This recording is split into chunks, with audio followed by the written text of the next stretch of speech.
thank you so much for being willing to come on and chat with us and help out with World Builders and the fundraiser. Thank you for having me. I love World Builders. I love everything you guys do. And I was actually taking a big break from events, and Gray emailed me and was like, want to do a World Builder signing? And I said, World Builders, you are the people I will come out of my hermit hole for, because you're just awesome. So thank you. You warm my bitter old heart. So before we start, this is the first time we've actually got to chat face to face. Yeah. And so how do you like to be? I mean, I know you from book covers and whatever, and I'm like, now I'm going to take a run at it, and please forgive me. Go for it. SL Huang. Good job. Did I get it? Yeah, you got it. Okay. A+. And what nationality is that name? Because it reminds me of a lot of the Hmong names that are in the area. Yeah.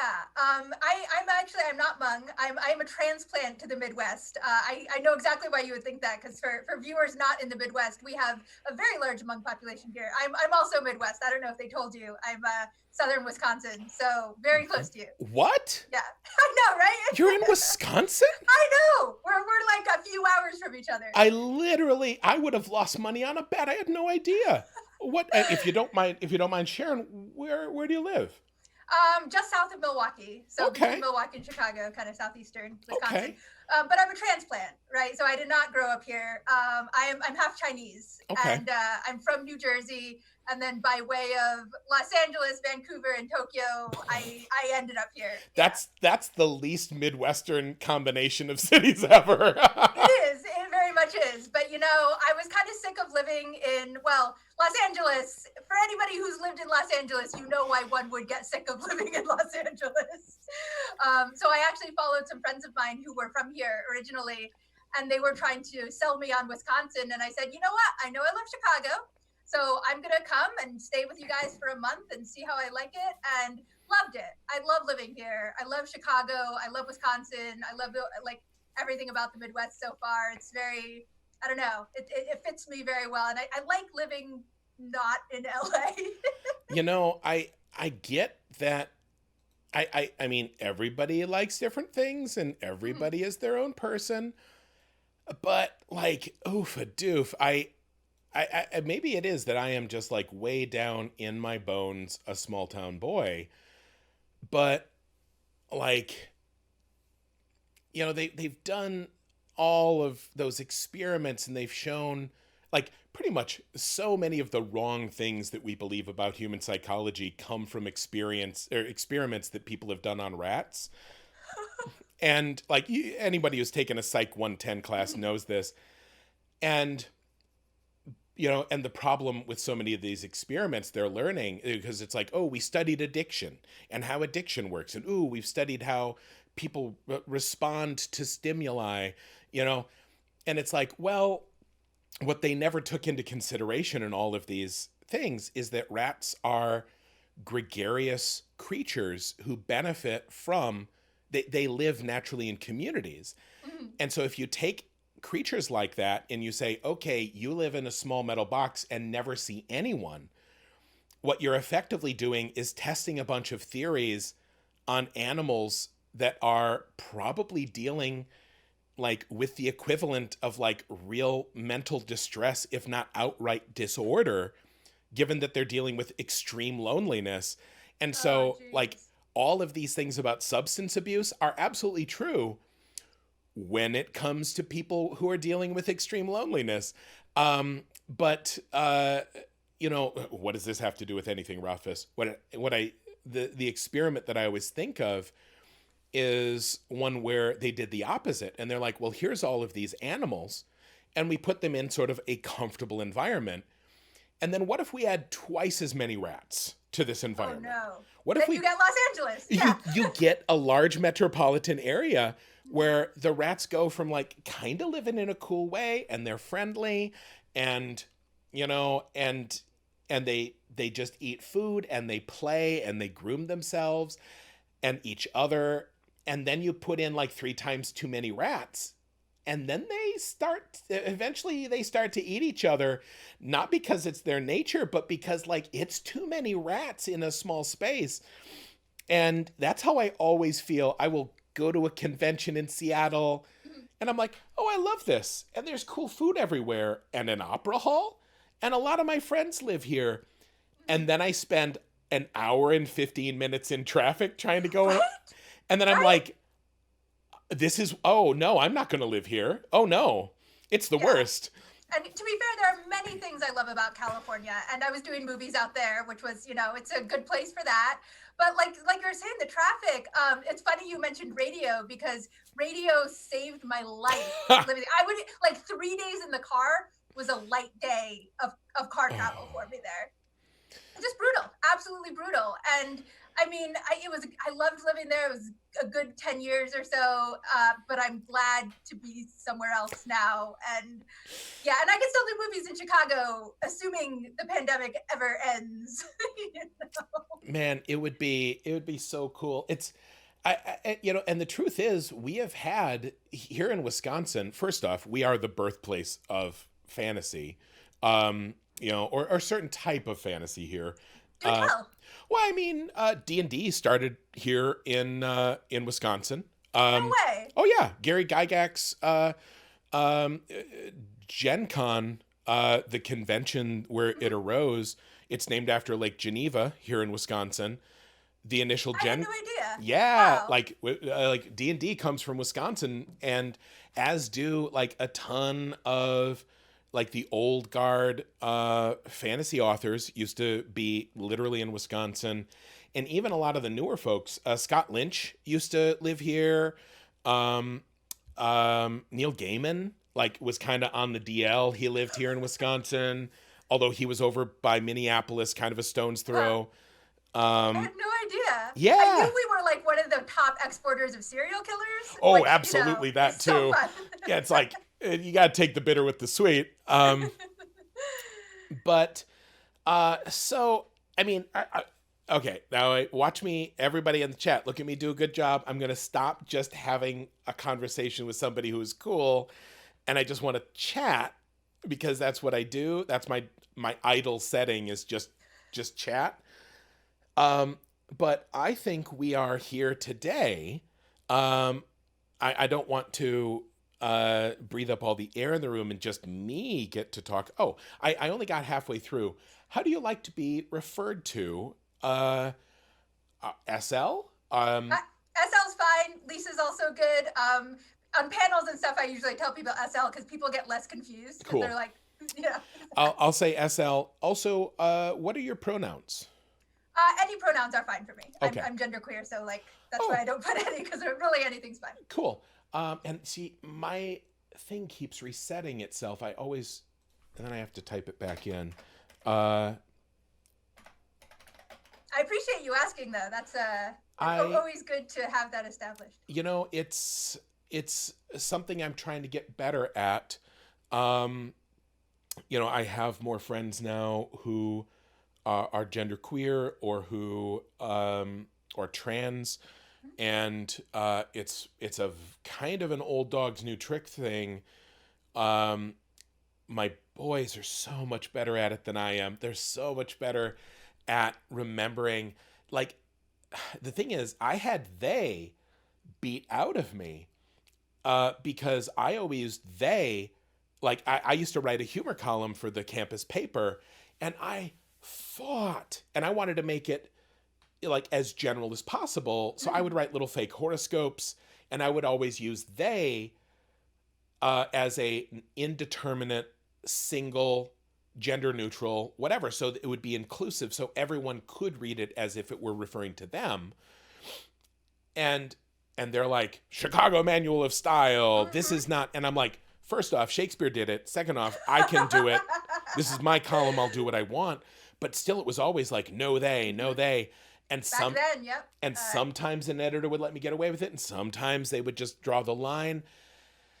And now, like, unless you've hunkered down on the wrong side of history, like, it's like they is kind of what you should almost use always. Yeah, I agree. But I know what you mean, because like in high school English class, exactly the same. We got very all the SAT exercises and whatever. It was definitely like, and I was I've always been a sort of a linguistics nerd and into like grammar and stuff. And but that also makes me really geek out over like sociolinguistics and the evolution of language, right? Ooh, yeah. But back then, like I was really into like knowing all the rules and stuff. So it's been a journey for me too. I actually heard a fun thing one of my friends shared was I think they were trying to help their parents or something who use they pronouns, and the technique they found was imagining a mouse in the person's pocket, and she's like, they're coming over. Yeah. The other one that I've heard was and this might have been from James D'Amato, who is a cool guy. He's sort of like escaped from Chicago proper a little bit this year and came and lived up here by me because I had an extra place he could stay, so he didn't have to be in this big city during a pandemic. And his partner Mel is they, and this has been the first time I have had regular in my social circle contact with somebody who is gender neutral. And they are so gracious and so understanding, even though it's got to be so rough to constantly have to be understanding and, Yeah. And, but then I think it was either James or somebody else said, here's the trick that finally worked for me. I picture the person, and then I picture them with a little like simulacrum of themselves in their hand. And then like the royal we, right? The royal we. And it's like, there's this, it's them, and it's this person and another one of them. And then I always assumed that this person is with them, like in their pocket or like wherever in their backpack. And so then there's two of them. And so they, and so it's always they. The other good advice that I've had was to just practice, which of course is the best. And they're like, have a conversation with your pet about the person. Because, typically I mean, especially these days, like you don't talk with friends a lot, like in person. And so, that was also a problem is I talk to people about a lot, but not about people a lot. And so just getting the practice, like have a conversation with your pet about your friend and say, I think they are going to come over on Sunday for dinner. I wonder if they will bring a bottle of wine. And like, you just sort of, you get over your old habits. Yeah. I think that's great advice. And I have a lot of trans and non-binary friends. So like, I think it's easier for us because we have so many people in our lives who use they, them, or use neopronouns. So it becomes very normalized and natural. And I also read a lot of fiction by non-binary authors, which now so happily, publishers are accepting of more pronoun choices. I've written stuff with they, them pronouns and stuff that's been published and no problem. And the more we get it in the social consciousness and stuff, it helps so much. But I really appreciate people like my mom, who's, from an earlier generation. She'll ask me questions. She wants so hard to get it right. And she'll ask me is it okay if I still call you my daughter and stuff like that. It's very sweet. And I just appreciate that, And that it's the folks who are willing, first off, the folks that are willing to learn, it's great. Yeah. But also as somebody, there's some stuff that I love and I want to educate about and I'll happily talk about. But also having to have that conversation again and again. For your mom, it's one thing. Because but every rando on the internet, you're nailing it. Yeah. It's hard. Exhausting. Some things simply don't scale beyond the personal. Mm-hmm. And that's something that I never used to understand. And honestly, I don't believe it ever was an issue in the same way it is now before the internet in its last 15 years of iteration. Because it used to be either you were famous or you weren't. And now, there was an old comic called Cat and Girl. I don't think it's being done anymore. But they had some of my favorite, like very true things in it. And somebody said like, I'm just waiting for my 15 minutes of fame. And the other person said, oh no, it doesn't work like that anymore. Now everyone is famous for 1,500 people. And I'm like, oh my God, that's true. Like, it's like, Andy Warhol said in the future, everyone will be famous for 15 minutes. Not right. Everyone is famous for 1,500 people on Instagram. And what it means is it used to be you were a rock star, you were a movie star, and those people were capital F famous.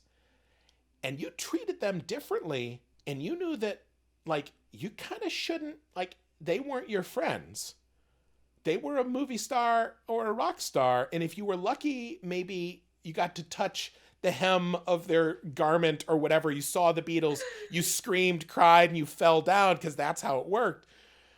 But now you can be famous in a community and people can interact with you, and merely like 500 people wishing you happy birthday can be exhausting in a way that no one understands yet. Or and similarly, your close friends and family having a discussion with you about your gender or sexuality or your pronouns.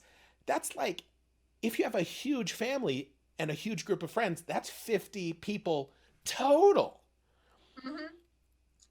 Oh my gosh, you're really nailing this. I feel like, because I mean, I don't have your fan base, but like I'm well known enough that like there is that level of where it starts to get exhausting sometimes, and to try to, and like you're saying, the stuff that we have to explain, and because I'm queer, I'm not white, I'm femme, all of these things, there starts to be like, I've heard it called parasocial. Where people feel like they know you better than they do or want to be friends with you. Yeah. And I love my fans so much. I love you guys, and like thank you for coming and seeing me on things like this.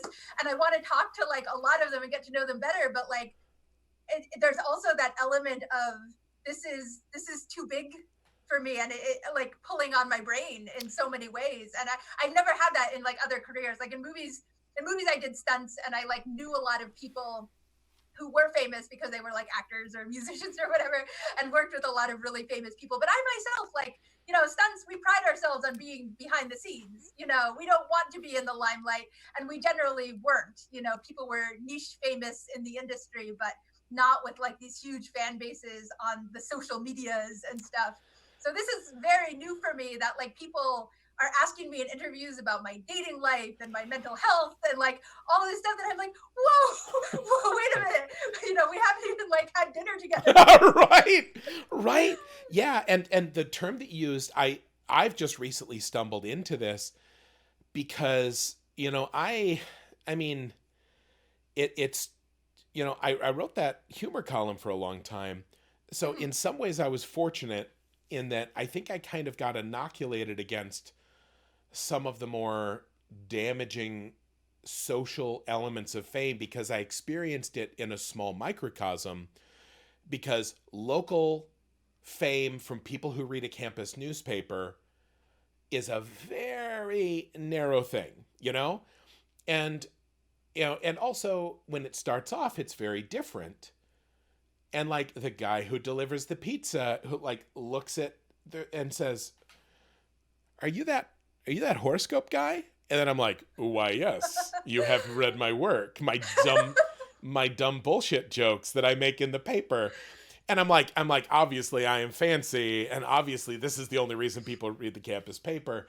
And like, that's a nice way to feel in your 20s, a little bit, like you're good at a thing and that people know your work. But and then also it helped me kind of get over it a little bit early on.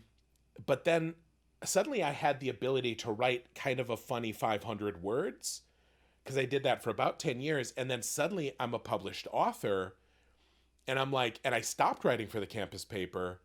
And so I started writing blogs, and people really showed up to read them. And then suddenly I was doing interviews, and then I'm like, and then, and again, this was before I was on Facebook meaningfully. It was before I was on Twitter, and what happened was people, I didn't realize that like 20,000 people read the blog. And so a lot of times they did it quietly, but then sometimes I would ask a question and then there's 300 comments. And, or I said, hey, let's have a contest. Take a picture of yourself with the paperback and then I'll give away prizes to the best ones. And then I get 800 pictures and I'm like, oh, wait, this doesn't work. This doesn't scale. And I was following these old rules. Like if people sent me a fan mail, of course I read it and responded. Because if somebody talks to you, you say hello. Mm-hmm.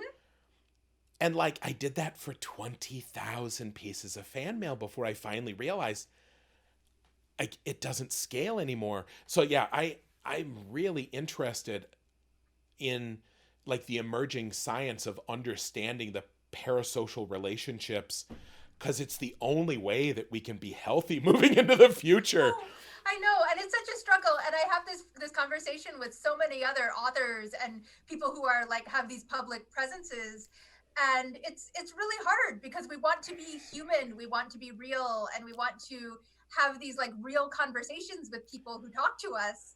And so far, I've been able to do that, but it's like you're saying, it doesn't scale, and then I start to really struggle. But like at the same time, I really want to keep having those conversations, it's such a conflict. Yeah. And I think it really bugs those of us who care about being fair.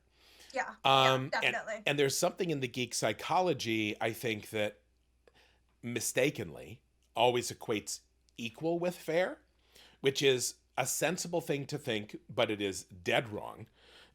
Equal isn't the same as fair. Otherwise, men's and women's bathrooms should be the same size. That's equal, therefore fair. Actually, no. Nope. That doesn't work out the best for everyone. And the thing that I end up thinking about for this is, it kind of bit me in the ass. Again, depending on how it comes at you, I did an event. This is back when I was actually traveling a little bit with Paul and Storm. Oh, neat. I love them. I've been to their concerts. Oh, they're so fun. They're so great. And I was so flattered because like they used to do little tours and they would play music and they'd team up with Will Wheaton. Nice. Who would like read stuff and tell jokes and be just charming Will Wheaton. And so those were the two acts, and they would just travel around together and do shows and have fun. And then Will was like, I'm going to do some other stuff. And so they needed a replacement Will. And I'm like, I'll be your cut rate Will Wheaton. Like I can do a funny thing for 40 minutes in front of a group of people. And, I'll read some stuff and just hang out. And I remember what happened at one of the shows, because maybe 200-300 people would show up, at some of these venues, which is cozy. And that means afterwards, like I'll sign books. That's easy. And like you're at the bar and like or wherever your venue is, and maybe you drink or you, whatever. But what happened after one of those is I hung out with a friend who was in town, and they were like way on the internets, and they're like, oh, here's somebody on Reddit complaining about tonight. Oh, which no. I know better than to look. I don't want to see that at all. There's always somebody on Reddit complaining, right? Always somebody unhappy. And they said, yeah, this person is upset because they had driven a couple hours to the event and they stuck around afterwards to get their book signed. And you signed their book, but you talked to the person in line in front of them for a while. And then when you signed their book, you didn't have a similarly in-depth, lengthy conversation. Geez. Now, and I understand that person's feeling, because they're like, hey, I came here and I paid money and I sat around and I like you. And this person got this. Why didn't I get this? I get that. I think there's actually like probably a biological thing in our brain that's like, hey, we're a tribe. There are 12 of us. If you have 8 berries, I should have 8 berries. this is how we survive as a group. But it doesn't work, you know, when you're signing books for 800 people and one person, you know, gives you the book and says, this was so important to me, I was going to kill myself. And then I read your book and I realized that there was good things in the world. Like, I'm going to take a couple of minutes. Yeah. Or like, this person is pregnant and I'm like, hey, first time around with the baby. And they're like, yeah. And I'm like, oh, can I talk to you about babies? So I'm going to take that 5 minutes because I want to talk babies.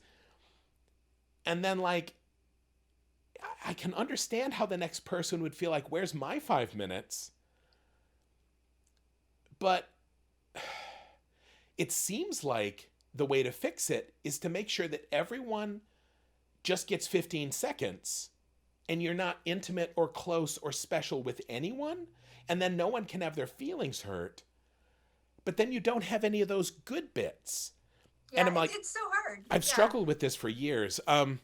It's really hard. And I get it from the other side too, because like we all have our insecurities. We all have our like behind the scenes, what's happening, which is different from what people see in public, right? And like sometimes that can be really hard and nobody knows it, right? And then we go and we're doing something that matters to us and we don't get the experience that we want. And then like I felt that disappointment, right? Where I'm like, I wanted to be special in whatever way and get the thing that like mattered to me, and I didn't get it, and my life is so like hard in these ways that people don't know about, you know, like it's we all have our junk going on, right? yeah So but then on the other side I feel the same, like when I'm trying to do signings and stuff, like I really want to try to connect with all of my readers, and I love it when I can, and like, and because we're all nerds, we're all like super shy too, which doesn't help anything.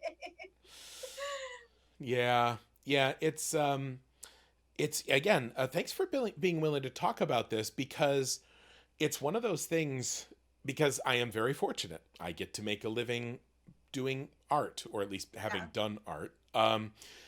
And so of course I'm fortunate, and it's hard to complain about success about the side effects of success that other people really wish they had. Yeah. And I feel that guilt, like every time I think about like something being hard, I'm like, oh, okay, you know, SL, play the world's tiniest violin, you know, right. You're making a living writing, like that is the dream, and you know, but I still want to be able to be that person I see as a good person. And there's so many great people in writing. I mean, you're one of them with like what you've done for world builders and stuff, but like people who give back in such incredible ways and mentor other people and boost other people and are like these such positive community forces and connect with their readers in such, you know, amazing ways. And I'm like, I aspire to be those people from like a human side. So always trying to like be, I guess, a better human in addition to a better writer. And it's, you know, it causes a lot of like, I guess, it's difficult. It's just difficult. And but I mean, I'm certainly not ungrateful. But yeah, a lot of. I think it's important, and the reason I'm grateful that you kind of brought it up is it gives us a place to talk about this, because increasingly I think, like, as everyone is like trying to be a famous streamer or a big YouTuber or self-published or a celebrity to 1,500 people in some way, I think more and more people get it a little bit. Yeah. But also, I think, and not to paint with a broad brush here, I think a lot of white guys are causing most of these problems. I don't disagree with you there. Yeah, because like, and again, I said something on Twitter, and then like there's a bunch of people. It's like, and it was I normally. Again, these days I don't do much Twitter, but back then I would occasionally, the way I would get over it is I would just screen cap shittiness, and I'm like, someday I'll write a blog about this, and that would let me let go of it. But I said something, and effectively the result was people dozens of people being like, saying effectively, why the fuck are you hanging out with your kids? Why aren't you writing me my next book? God. And I'm like, ugh. And then, but as I scroll through, every picture is a white dude face. And I'm like, huh. And I'm like, and having been a 20-year-old white guy, like, I was not the best. I did not mean to be bad, but I did feel like the world owed me certain things that actually, it turns out, it did not owe me. I felt like people owed me things that turns out, nope, they did not owe me. And now I've matured a bit. And part of it is through being exposed to conversations with people. But I think, I think, and again, I'm making a very broad statement here. I think women tend to be a little more aware of these issues because, you know, women have had to deal with unwanted attention probably since like their whole lives. And so it's a much easier thing for them to understand. It's like, boy, I hate when dudes tell me to smile on the street. It's like, now I'm going to do a tweet telling that author oh no, wait. It's like, you should be glad that oh no. It's like, you'd be so more pretty if you wrote me a book. Oh no. Oh wait, I'm doing the thing that I hate it when people do it to me. And so I think that's why you see less of that behavior from... You could be right. At least that's my working theory. Or maybe just, like, women are statistically less shitty than men. I also would actually that's probably the solution. But... well, I mean, I do think that there is maybe a sort of willingness to put oneself out there without thinking or maybe without empathizing that I think young men get socialized to do, perhaps, that maybe if you're not socialized that way, there's a bit more thought before talking, maybe. Yeah. And I think that's a product of society. But, good for you for, realizing and listening and developing your awareness of the world. And I have to say, like, I may not be a white man, but when I was around 20, I was really shitty as well. Like, I look back and I cringe. I had a fair amount of privilege that I wasn't aware of. Yeah. And, like, I'm just glad there was no social media at that time. And I hope I have improved. I've also listened a lot and learned a lot. And, like, none of us are immune to it. I'm like, all these different demographics that, like, get the short end of the stick in society. And I still had, like, so many places where I was clueless. And, hopefully I've learned, still learning. It's all a work in progress. But like you said, listening to people and listening to other people's stories and stuff has helped so much, and understanding. And now I've lived overseas and stuff too, which has really helped, like, with the sort of American assumptions I had, I guess, about a lot of things. So it's, I mean, I think it's tempting sometimes to feel like, I mean, I try to remind myself that, like, I wasn't born this, like, incredibly, like, woke and aware person. I had to really learn all that stuff. And so yeah, I really respect other people doing that as well. It's I try to be sympathetic toward, or rather, I kind of can't help but be sympathetic towards, like, every time somebody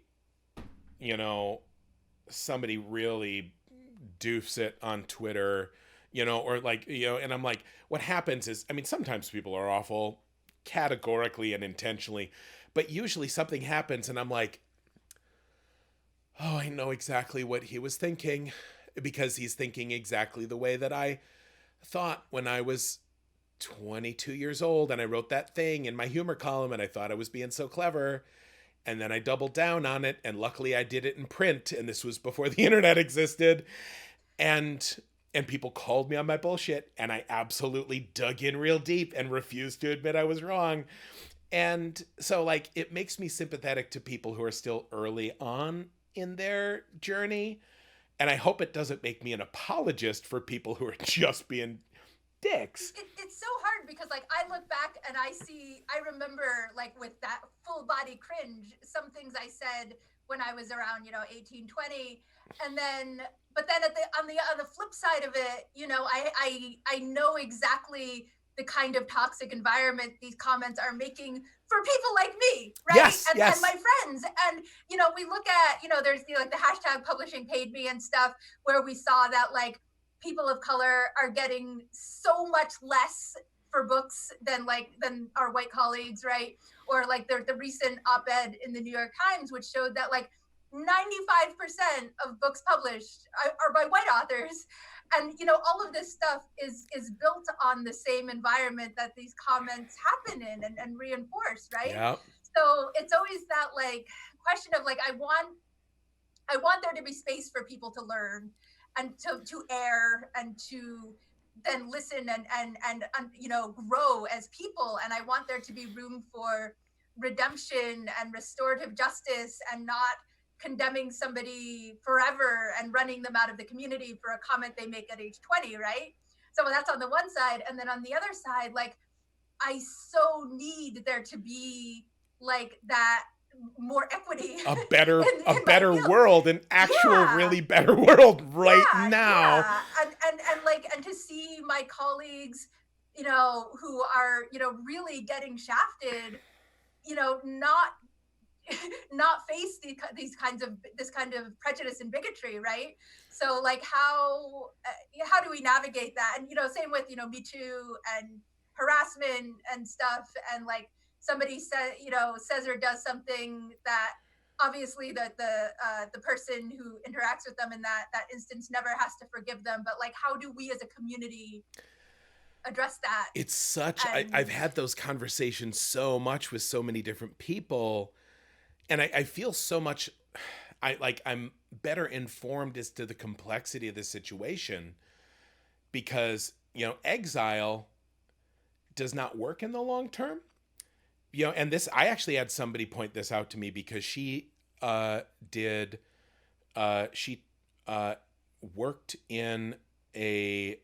sex work, and she was a consent educator in a community, like a sex positive, like off in New York. And I specify that because it's like, I grew up in central Wisconsin, like, and the thought of a place where people go to be together for like a sex club, and I'm like, what? Well, that's a big city. But she worked there, and to talk to people about how this worked and what consent was. And then of course you get bad actors in those communities. And like you get in any community, and like we get in the sci-fi community, or like I've helped manage conventions. I've helped to manage online spaces. And what it seems like is if somebody is a big old sack of dicks, you're like, go away forever. You don't get to be around our people anymore. And so I started talking with her, and this was years ago. I met her at when I was at New York Comic-Con. She was working for a bookstore, and so like we were hanging out as I signed books, and when there was a break in the action, we would talk about stuff. And she said, and I said, I feel really bad saying like, no, you screwed up. Now you're gone forever, even though I know you don't want to privilege the person who's being lousy. I'm always an educator at heart. And if I was exiled forever for the asshole that I was at 21, I never would have gotten to be the better person I am now. And she goes, oh, actually, yeah. She goes, and I think she might have said something like, that's some real 2004 thinking you're doing there. It's because if you exile people from a community, they will go to a different community. And again, this is her job, and she works in like the sex work community. And so she's like, we can make people leave, and we can make sure they never come back. She goes, but if we do that, then they will find another community. And then they will keep finding communities and being bad in them until they find a community that does not have the power to exile them. And then that community will almost invariably be a community of marginalized people who cannot defend themselves. And so choosing to exile someone from your community is actually an act of privilege. And it pushes this problem off on people less able to deal with it. And she told me that, and I'm like, oh, it's so much harder and worse than I've thought. And I still don't know. We do want to educate people, Yeah. right? We want the society, we want society to be better. But at the same time, like you're saying, like me in my personal life, educating everybody who comes up to me on the street who I don't know and says like, where are you from? No, where are you really from? Which happens like daily in like non-pandemic times, a daily, Pat. Like this is ridiculous. I mean, so it's actually, exhausting. I know what you're talking about there. Would you mind talking about that a little bit so that the people in chat or the people that watch this later know what you're talking about? Because I only found out about this. Like my mom told me a story once about a doctor she worked with. But so I'll tell that story after you kind of explain that a little more, if you wouldn't mind. No problem. Yeah.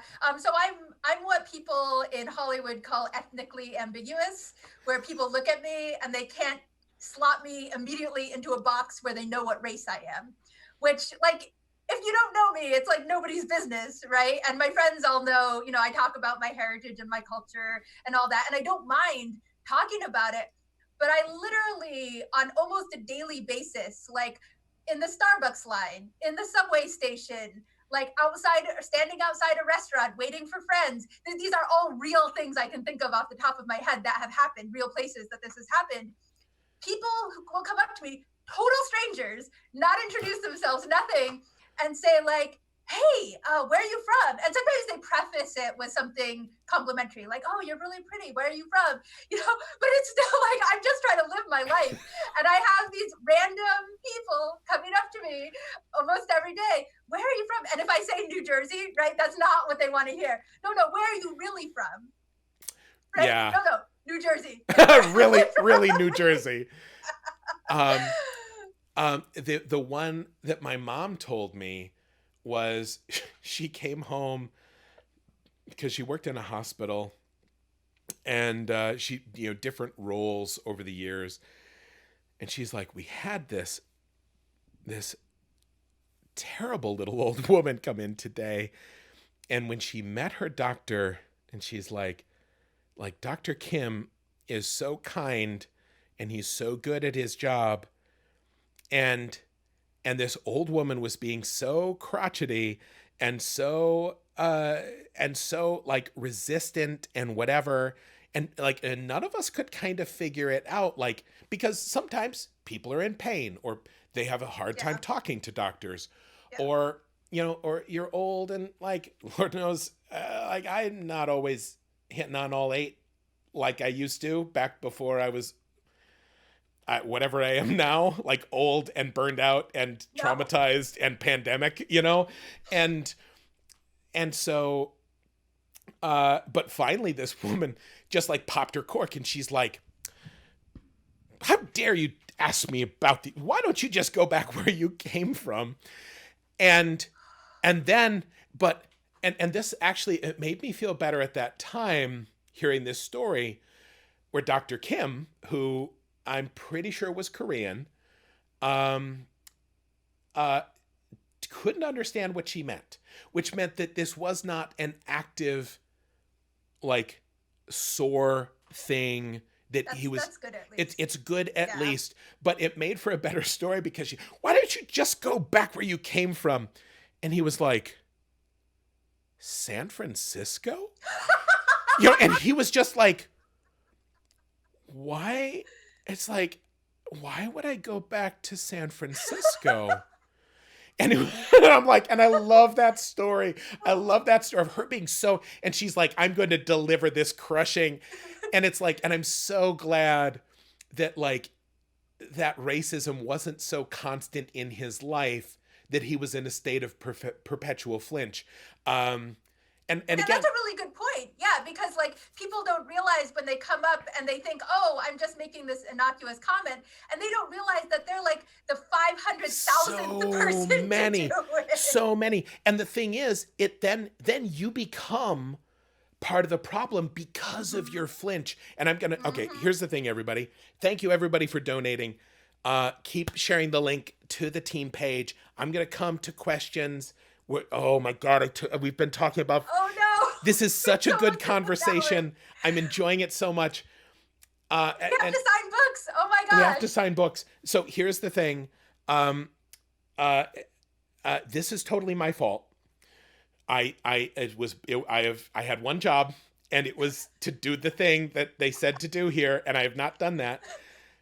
We're having a good time though. This is But good. also, first off, this is a great conversation, and I feel like this is, you know, I've had people say to me in the past, they're like, "Hey, I've been on your Facebook page for 6 years, and I see the first thing everyone does when they find your Facebook page is bag on you about your next book."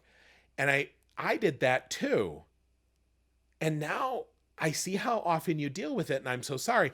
So, like, again, it's not their fault that they didn't know what my deal was. You know, it's not their fault that they don't realize that everyone who shows up on the Twitch stream is like, "Whoa, how do you grow a beard like that?" I'm like, it's not an unreasonable question. It's just a question that I'm just bored with. It's just boring to me. I don't do it. I'm lazy. That's how you do a beard. Be Germanic, and then nothing. If I'm super lazy, will I get a nice long beard too? I was going to clarify, like, enough testosterone, also the right heritage. But you know, but so I feel like having these conversations publicly helps people understand the experiences of others. And I want to share with you something a friend said to me. This was years ago, where I was sitting down and I'm like, ugh, you know, and I was kind of complaining about something, because that's what you can do with a close friend. And I went, you know, this is some 1%er problem. This is some first world problems. And she sat up straight and she goes, you know, I hate that. She goes, I hate that. She goes, just because the difficulty you are experiencing is higher up Maslow's hierarchy of needs does not mean that it is not troubling or distressing or difficult. And I'm like, well, I mean, and she goes, no. She's a good friend, calls me on my bullshit. And she goes, think about it. If somebody is like, wow, I'm starving, you don't go up to that person and say, hey, you know, some people don't have air. Yeah. It's nonsense. It's not a competition of who has it worse, right? Right. And like we're talking about with we call them often microaggressions, if somebody hasn't heard that word, of the where are you from, where are you really from, where it's not somebody being maliciously racist, but it just builds up and builds up and builds up. One thing that people don't realize about those is, like, we're talking about whether and how to, like, bar people from communities or navigate that. Like, sometimes if we don't bar those people, then people like me end up being too exhausted and walking away ourselves, not for any malicious reason, but just because we're tired. You know? It's just, and then it's like, how do you balance that and make it safe for everybody and make it non-exhausting for everybody? And it's a hard question in con space and communities, I think. Yeah, and to put a bow on it, and this is the hard thing to understand, is that, you know, you can, first off, you can hurt somebody without meaning to. You can bother someone without meaning to. And in fact, you can hurt somebody, bother somebody, scare somebody, traumatize somebody, all while feeling like and intending to express affection or love. It's impact versus intent, right? Yep. And your intent doesn't erase the impact on the other person. And I'll share, this will be my last story on this subject, and then we'll put a bow on it.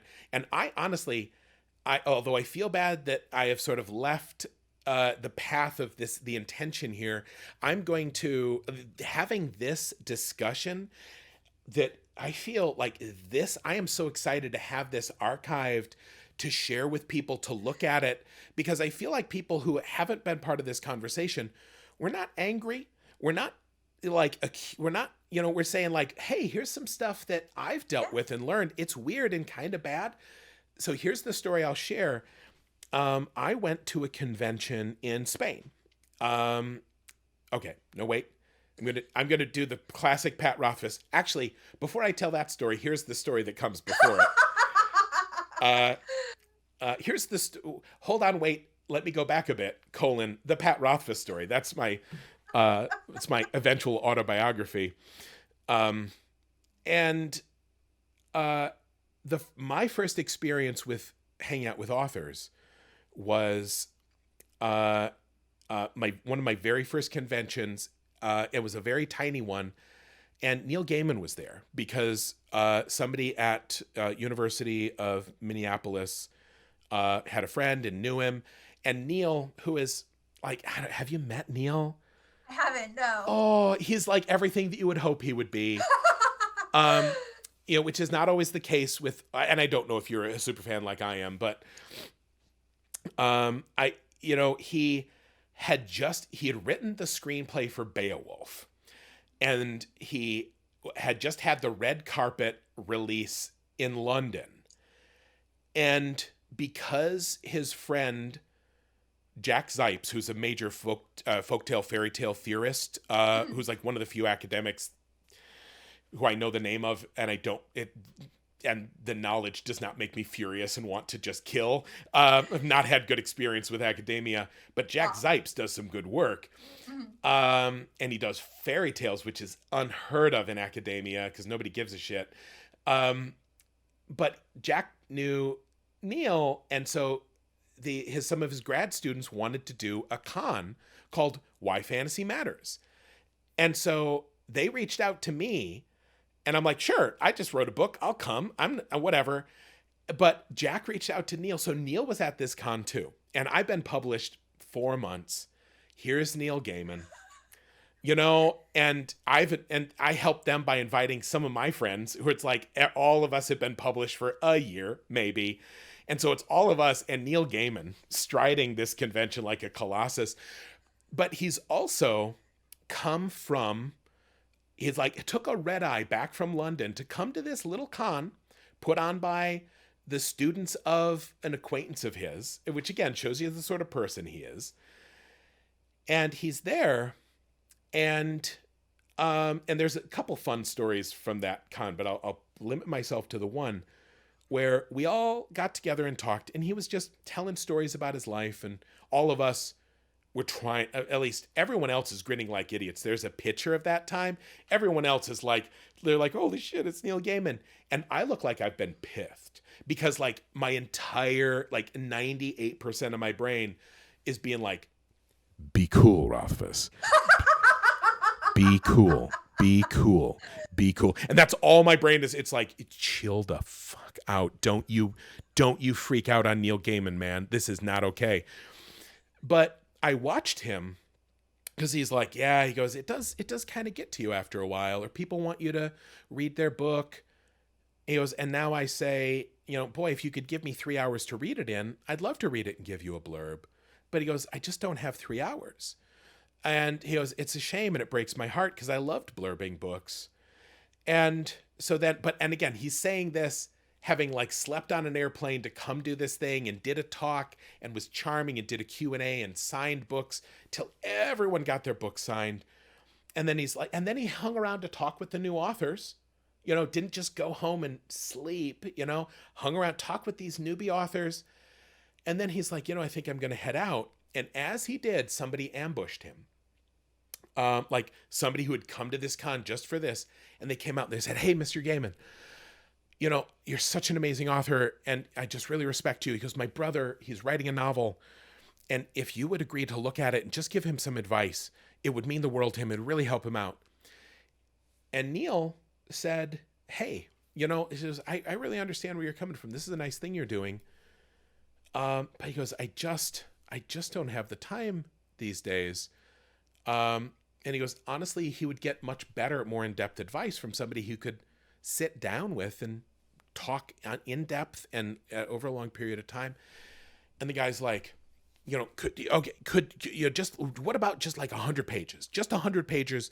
It would really, he's been struggling so much. It would mean so much. And then Neil was like, well, he said, if you could give me, he said exactly what he said previous. He goes, if you could give me an hour to do it in, I would. He goes, but I'm so busy. I've got to fly here. I'm doing 2 more conventions. He goes, I haven't, slept. He goes, there's no way I can do it. And if I promised, it would take forever, and I would feel really bad about that. And then the guy's like, cool. Like, would it be like, maybe could he just email you? Could he just email you? And so like, and again, this kid is, and maybe he was an adult, he was an adult human white man, but, and this is an act of love. An act of love for Neil Gaiman, and he's trying to help his brother. He's pure. But the reason I tell this story is that and Neil there, I'm picturing him as Neo in the Matrix, where it's like he's coming at him and he's like, no. Like he's like, he's dodging all of these as graciously. And I remember watching this and feeling like, and I'm like, I need to save Neil Gaiman. And if this had been merely a person with a gun, I would have leapt in front of him. But I didn't feel confident because I was nobody. Nowadays, I could step up and say, hey, I'm not Neil Gaiman, but, I do talk about books. I would help out your brother and like let him escape. I would have dived in front of that bullet. But I remember watching this, and this kid came back on Neil like 2 more times. And Neil never raised his voice. He never got stroppy. And I remember it was an education. It changed the way probably I always interacted with people from that point on. And I thought, Neil Gaiman gets this 100 times a day. And he's recognizable, and he's exhausted. And he is nothing but kind and gracious here. Yeah. And I go, and if Neil Gaiman can do that after having dealt with it for 20 years, I go, there is no reason for me to ever not be kind and gracious to a fan. That's something to aspire to for sure, man. Like, amazing. And then that led me to make bad choices. So real quickly, I'm going to tear through the rest of the story. I went to Spain. There was a convention in Aviles. And what I found out is that in Spain, I sell as many books in Spain as I do in the US. And the Spain is small population-wise. So in Spain, I'm Neil Gaiman. Like teenagers showed up outside my events like I was the Beatles. And at first I'm like, this is cool. And then I went to this con and I left my hotel room and people came up to me and encircled me. I was just trying to I was trying to go and buy food. So they all came up and like they were literally around me, and also there's the language barrier and all of my powers without my language and my voice. I am not Superman anymore. Like I am good with my voice and I can cajole and I can convince and I can be like, hey everyone, thanks so much. I really appreciate it. But I just need a sandwich and I've got a panel in 20 minutes. I couldn't do that in Spanish. And so and somebody is like holding out a phone and saying, hey, like my girlfriend, and I'm like, and he goes, and he's like, sign her book. And I'm like, how? And I know like 8 words of Spanish and I can't, and he's like, and then she's speaking Spanish and there's everyone else and they have books. And like, now I look back on it and I'm like, I ended up hiding in my hotel room, literally staying in there. And because I've always thought that like, oh, well, people in war have trauma. Like people who are assaulted or attacked or get in car wrecks have trauma. Like I am a powerful baritone, beardy white dude. I have not been shot or kidnapped. But what I realized is after that, people would come up to me anywhere and I would be scared of them because I would assume that they're going to come after me and that I couldn't deal with it. It was a weekend later. I was at the zoo with my children at this, and this is the point of this story, is I was there and there was a hippo and a baby hippo, and I was showing my kid and I'm like, this is great. This is, and like, look at this. And my little baby is loving watching this hippo baby swim in the aquarium. And this is right before San Diego Comic-Con. And I've written a blog that says, hey, I'm there with my kids. I will be there to sign your books. If I'm with my kids, please do not come up to me. I'm having time with my family. Mm-hmm. And so I'm there and somebody comes up behind me. And again, half the people in the zoo are nerds because they're there for the con. Yeah. And I see people wearing my shirts and they look at me and they're like, and they give me a nod and that's it. And I'm like, you're cool. Thanks so much. Yeah. And then I'm watching the hippos and this person comes up to me and they tap me on the shoulder and they got their camera and they're like, can I get a picture? And I'm like, hey man, I'm sorry. I just, I'm here with my kid. I really appreciate it. Like if you catch me later when I'm by myself, absolutely. But I'm really trying to, just have some time with my family. And he looks at me and he's like, I want to get a picture of the hippo. Can you get out of the way? And so like, this is the moral of the story. If you've ever said something to somebody and you're like, hey, all I said was like, I like your hair, or like, all I said was like, hey, what ethnicity are you? What you don't know is where that person has come from, how many times they've heard it, how bad it has been, what their whole context, what their context is. And like that poor dude is like, who the fuck is this beardy hobo looking son of a bitch who thinks that I want to take a picture of him? What was wrong with it's like, was that Brian Blessed and I just didn't know? So that's to close that discussion, be aware that I'm not saying don't ever approach someone. I'm saying if somebody ever has a bad reaction to, in your opinion, what is a gesture of affection or joy or kindness or love, be aware that it can go wrong and it has nothing to do with you and it can have nothing to do with them. It's just sometimes it doesn't work. And that sucks. And that sucks, period, the end. I have used up our time. Do you have to go right now? I don't. I've got a few hours even after this before I have another thing. So. Honestly, I don't have to go anywhere either. We can keep going. Should now we do the thing?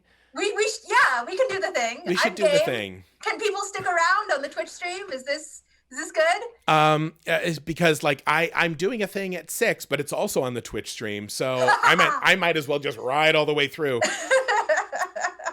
So now, here we have books, everyone. Yes. This is a pretty book, by the way. So is. Oh my gosh, that cover art is, when they send it to me, it's just amazing. And some author has a quote on it. Oh my goodness. I think, is that reversed for you? No, I don't know if that's it's coming through perfect.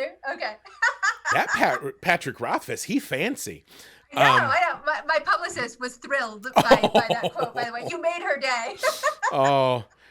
I will just say, like, I'll be straight up. When you initially came into Worldbuilders, and not to out Gray here, but Gray's like, I get to do this interview, and he was so excited. And I'm like, what's this? And then I immediately burned through your what's the series? The Cass Russell books? Yes. Oh my gosh, thank you. That was like such a cool, like not my ordinary urban fantasy experience. Like the audiobooks, I'm a little embarrassed about how fast I listened to all of those audiobooks. I bet it was less than a week I listened to all 3. Oh my gosh, thank you. And my narrator, by the way, Lauren Fortgang, for the audiobooks, is amazing. She would have these like long discussions for me. These books have a lot of weapons terms. I'm a weapons expert, formerly professionally, and they also have a fair amount of like math action in them.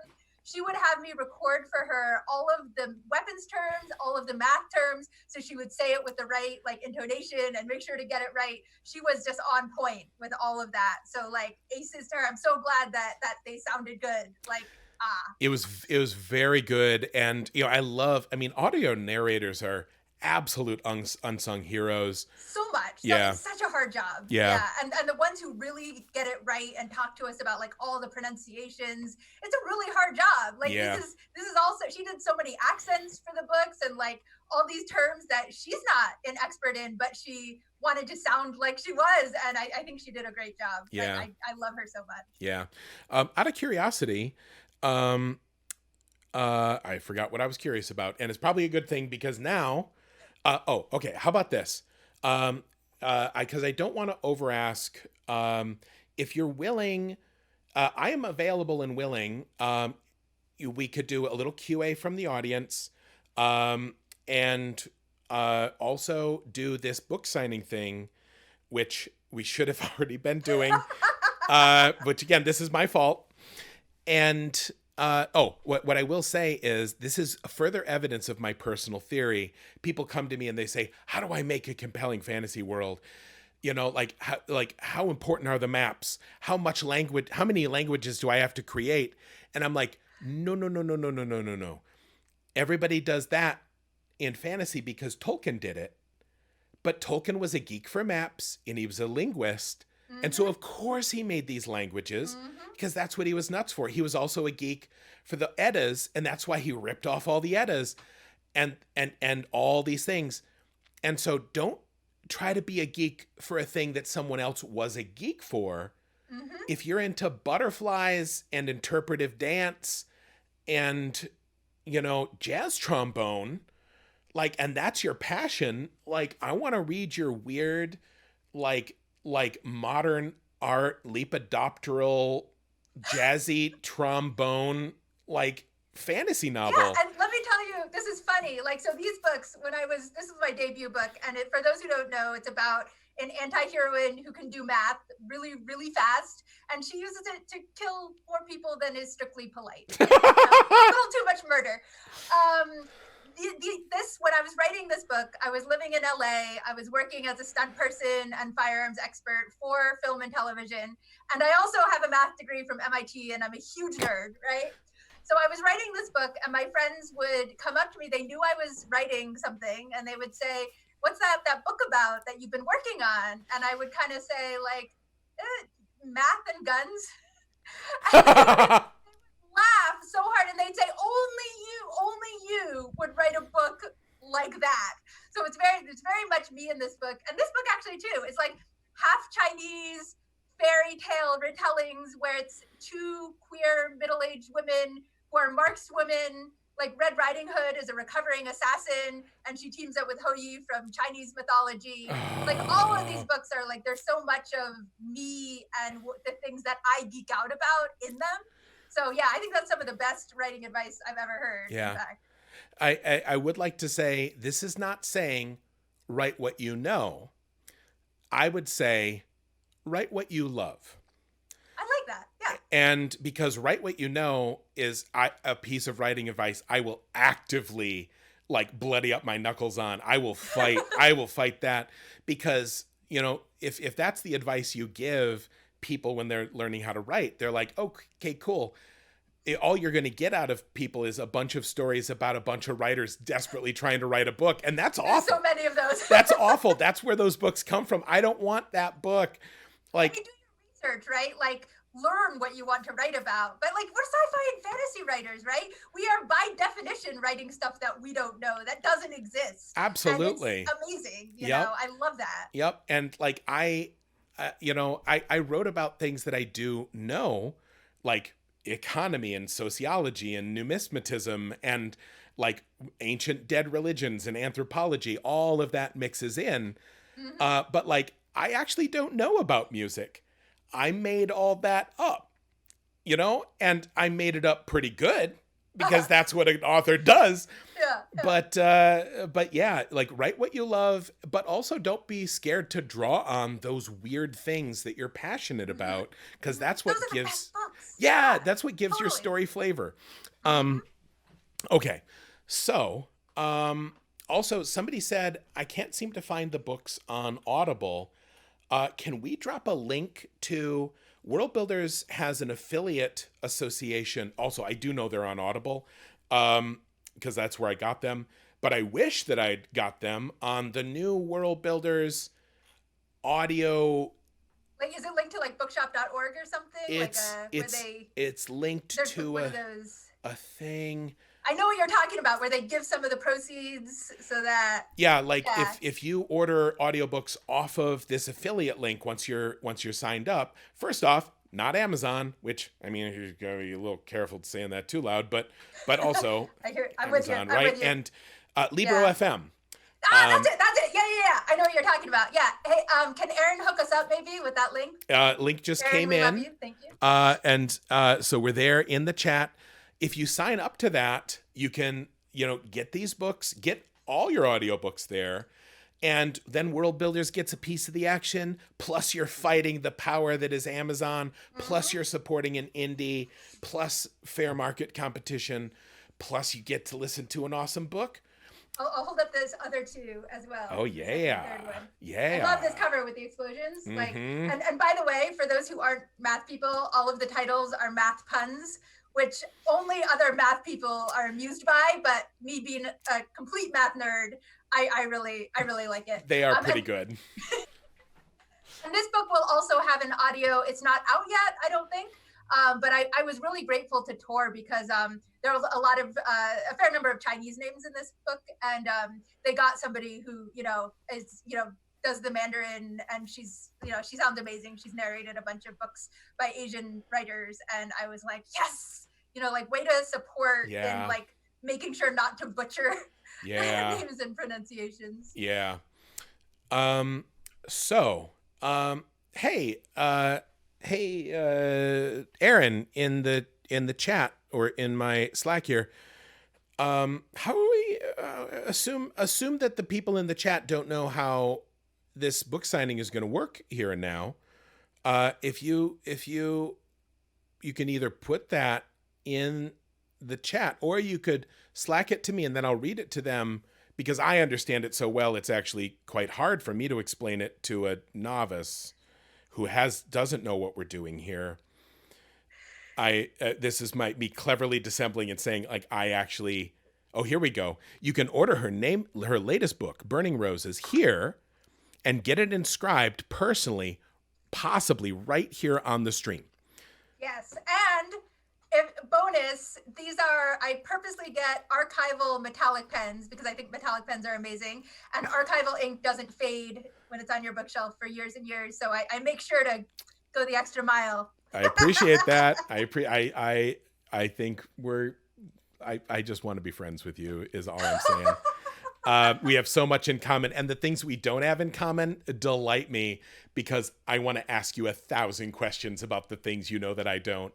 I've had so much fun on this stream, I have to say. Like, this is just such a fun conversation, and I want to keep doing it. I will say, here's what I'm not going to do. I'm not going to say, hey, I'll probably be doing a little streaming later on in the fundraiser, and then ask you if you'd like to. I'm not doing that because that would put you on the spot. But I'll say, if you're interested, afterwards we can talk about it. If you're available, I would love to do that. And I'm mentioning it now, and not as a request, mostly so that Aaron hears that and then he will help me follow up.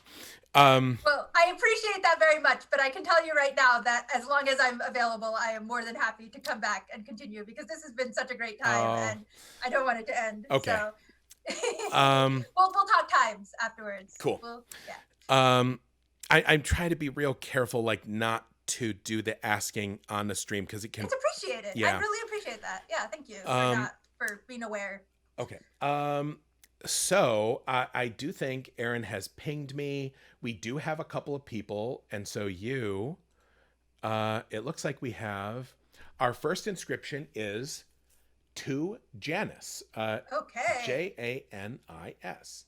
All right, and this is the first time I've signed this book because of pandemic, and it looks like it kind of has 2 title pages, but I think this is the right one. Ooh, yeah, that's a good one. SL Huang. Yeah, it's so beautiful. They put like in the book, they've got all these. I'll try to find like all the parts are like illustrated. Ooh, yeah. It's really, really.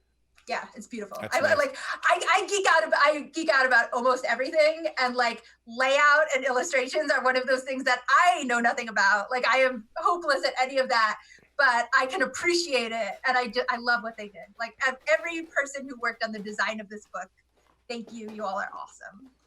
All right, to Janice. Let's see, with my gold metallic, we're gonna match the cover on this.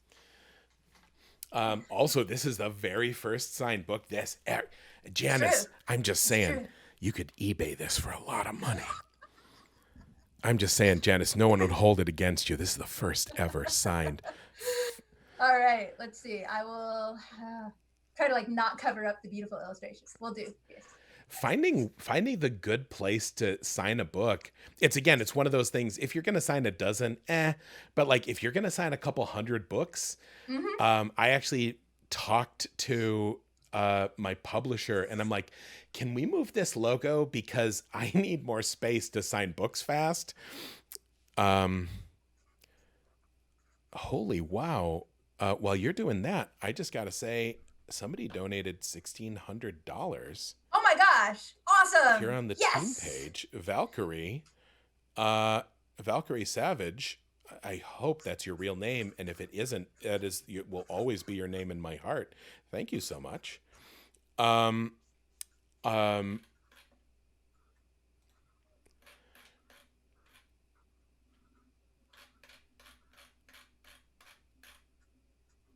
will say that the hour that we have chatted has been probably one of the very few hours that I have not personally been refreshing this fundraiser page like a rat hitting a feeder bar. It's so great, like seeing the generosity of people like in this year that shall not be named, right? Yeah, right. All right. I actually wrote in here that you're the #1 signed book. Woo! Because you're awesome. Thank you. Oh, that's amazing. All right. Number 2. Number 2 is, it looks like we have, to Shannon. Awesome. SHANNON. And now I also will say, Erin, thank you so much for including these inscriptions, but you also included her name, and I'm pretty sure she had that one without your help. Like, to Shannon from SL Huang. You know, sometimes, and Pat will know what I'm talking about, like in the signing, I'll always ask, would you like it personalized? And some people want their name, and some people just want my signature, right? And after an entire day of signing, you know, I start to like lose the alphabet, and I'm like trying to spell people's names correctly, and it's coming out like gibberish. And so when people only want my name, I'm like, oh, phew, something I can spell. And then I start misspelling my name, and I'm like, oh my gosh, like what are my hands even doing? I don't know anymore. Yeah. The way that I do it is I always get little Post-its. And at this point, I would travel to conventions with Post-its because I needed people to put their name on the Post-it so I could look at it. And then I can talk to them a little bit, look at this Post-it, and literally copy it down letter for letter, because there's a lot of ways to spell everything. But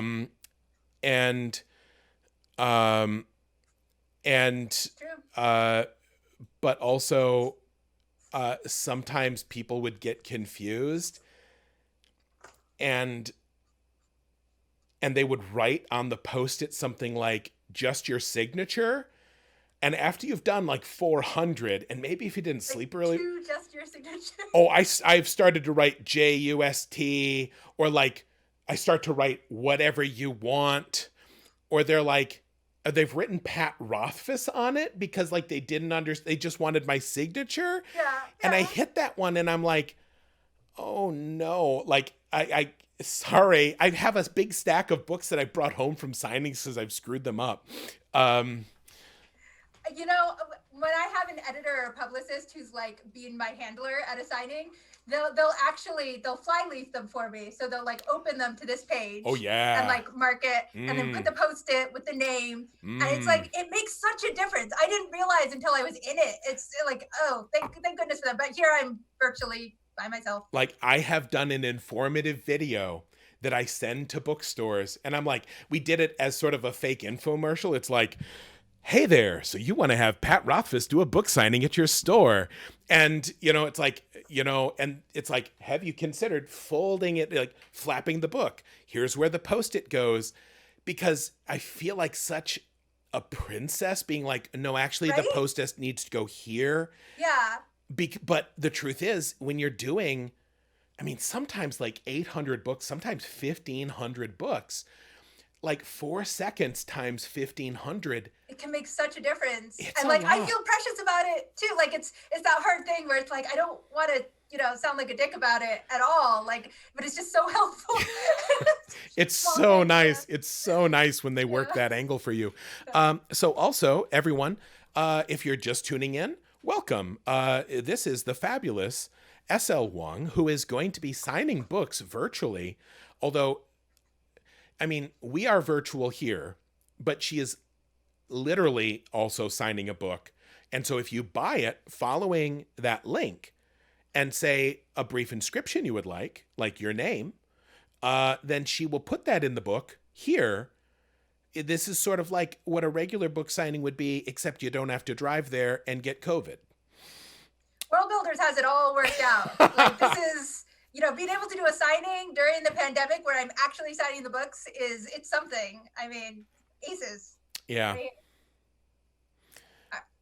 And so I think Aaron will, I see in chat a new one Aaron has copied for me. Cool. So. Do you want to read that? I'm gonna Sure. type a quick thing here because I'm gonna bump the fundraiser on Twitter. Yes, do. All right. So this third one is to my grandpa from loving granddaughter. Merry Christmas, December 2020. 2020. I feel like I should write like instead of 2020, like the year that shall not be named.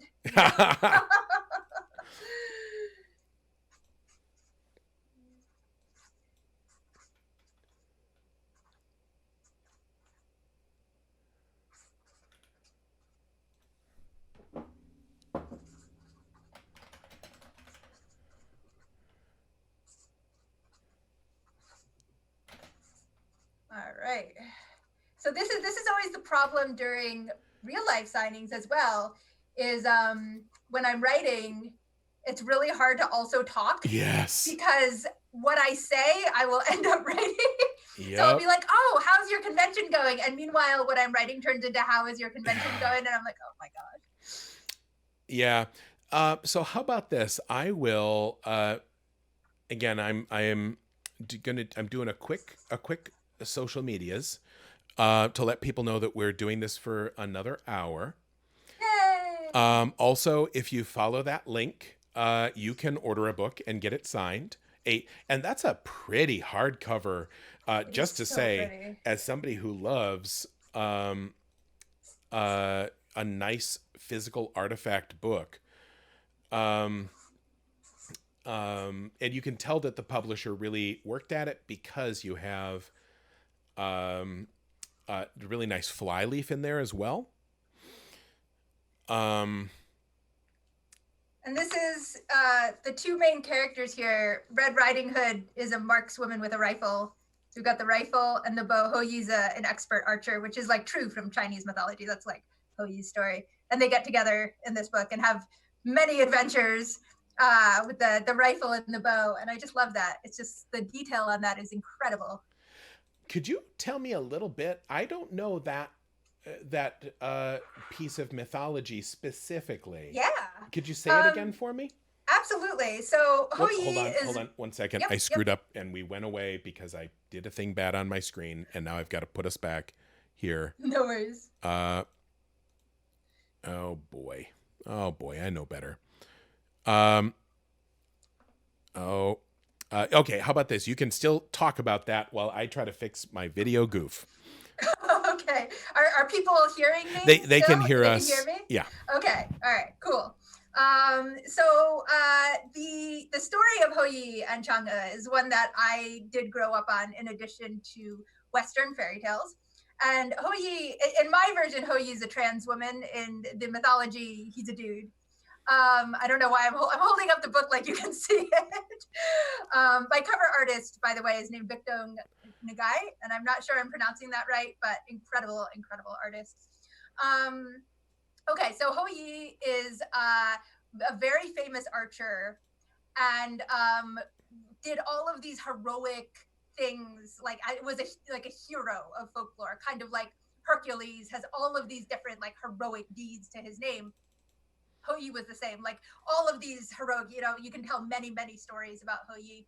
But maybe the most famous one is that there was this time that there were 10 suns threatening the sky. And the mythology varies as to whether they were actually suns or whether they were birds that were just on fire, which I think is amazing, and I use in this book because huge birds that are literally on fire is awesome. So Ho Yi being an archer, the crops are burning, the world's on fire, everything's terrible. Ho Yi being this amazing, incredible marksman goes and shoots 9 of the suns out of the sky, and accounts vary, but he's about to shoot the 10th one, and somebody stops him because the Earth needs one sun. One sun is good. We're good with that. But he manages to save the world by defeating these other 9 suns. And another really big part of Ho Yi's story is that his love interest in the mythology is Chang'e, the moon goddess. And she, if you haven't heard of Chang'e, you might have heard of China's lunar program. China has lunar probes that they've sent to the moon, and they're called Chang'e, like, because of the moon goddess. Like, she's a very, very big part of Chinese culture, and very famous in her own right as the moon goddess. And there's a very tragic story in that Ho Yi has been on this Ho Yi has gotten gifted with immortality, but it's a potion, and he hasn't drunk it yet. He's like saving it. And again, different accounts vary as to how this goes down, but somebody tries to steal it, and Chang'e, who's Ho Yi's wife at this point, ends up drinking it to keep it from being stolen by the thief. And she then becomes the moon goddess, and she sort of drifts up to the moon, and it's very tragic because he loses her, right? This is like a tragic love story where they're like, you have a hero and a goddess, and they're separated by this sequence of events that just everything goes wrong. So she ends up in the moon, and they're separated tragically forever. So I took their story, and there are many different iterations of this and many other details that I took and I put in this book. But you don't need to know the mythology at all or the tale to really enjoy it, I don't think. And there are also a whole bunch of Western fairy tales in here because I'm half Chinese. I grew up in America. This was definitely a love letter to my childhood, where I grew up on both sides of this. So you also find Red Riding Hood, Goldilocks, Beauty and the Beast, who is human trafficked from fantasy Asia in this version. Because in the original, she's sold to a prince to pay her dad's debts. I mean, that's terrible, right? Like, it's subversive. It gets into all of that. We've got a lot of queer characters and love stories and adventures, lots of adventures, and the riflery, of course, because I have a fascination with weapons geekery as well, is all in there. So that's what you're signing up for with this one. It's everything I've ever wanted in a book. I actually went hunting for it the other day on to find the audiobook, so it's good to know that I wasn't just dumb and couldn't find it. It's I don't know why the release is not concurrent on that one. Publishing something. You know how it goes. I think even getting people in a studio right now, just like one audio director and a person in the studio, it's got to be so hard. My third book, Critical Point, which is the third book in the Cass Russell series. I mean, this one. Are we back with video? Should I? Yeah. No, we're good with video. This was getting released in April of this year, which was not a great time to release a book, let me tell you. But the audio was being finished like the month before, and they did release it concurrently. And my narrator, who I have already raved about, Lauren, she was messaging me. It was the last book she got done before the recording studio shut down, and she was like, I knew it was happening, so I stayed late. She stayed late that night to get this book done, and so it would Wow. release on time. And Wow. like, thank you, Lauren, like amazing. So yeah, it was really, everything was touch and go for a while there, but she did me a solid so that the production could all get out on time. And this one's in production right now, and maybe it's pandemic reasons that it didn't all come out at the same time. Yeah. Well, and a lot of times, and this is what I always say, it's like, it's easy to do something, you know, quickly if you kind of don't care too much about the end result. And Yeah. if they were dealing with a lot of like traditional Chinese names, and that's, I mean, just regular names, audio narrators will stumble across. Yeah. So then, and they put so much work into finding a narrator who could handle that and do it like a good job with it. So I'm sure that was part of they were very thoughtful about the process, which I appreciate. yeah. So just to answer a quick question that came up in the chat, Yeah. people are like, so I'm excited about the thought of this book, but also they're like, where am I getting it? What is this link? What is this random link you're asking me to follow? So I'm actually doing a different. Do you want to take that one? I'll that's take a Worldbuilders. Yeah, I'll take that one. And that one's pretty easy for me. So what I'll do is I'll head over here. We have we're still visible, but we're a little up in the corner of the screen now. Okay. So where I'm pointing you, where that link is going, is to, let's do this like you've never been on the internet for. Here's something called Google. It's going to be big. And if you wanted to, and now you see my weird search history, which includes Rothfuss Batman. If you wanted to look for something related to Worldbuilders, you could just type in Worldbuilders, Worldbuilders. And then if there was a store, it would be called Worldbuilders Market, M-A-R. You could probably even just type in Worldbuilders Store. And then it would take you to the Worldbuilders Market. And here is a place where you can buy all manner of lovely things. The money goes to the creatives that we help produce merchandise for. Authors, of course, get their piece of the action because we are a New York Times reporting bookstore and we buy from distributors, same as other bookstores. But you could also buy, say, a cool copy of King of Tokyo or here's some book that looks, if nothing else, it's heavy enough to maybe you could prop up a window with it by some beardy Germanic guy. You could buy that. And we have posters. We have comic books. We do merch for Matt Fraction and his wife, Kelly Sue McConaughey.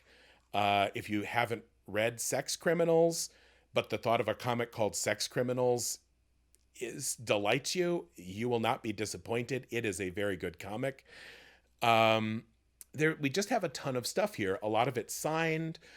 Some of it is exclusive merchandise that we have made in conjunction with the creatives, like this fabulous Running is Bullshit tank top. Accurate.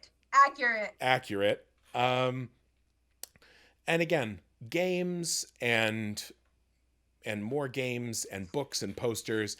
And if you pick up a copy of SL's book here in the next little bit and include with that order a personalization, they will personalize it for you live on stream.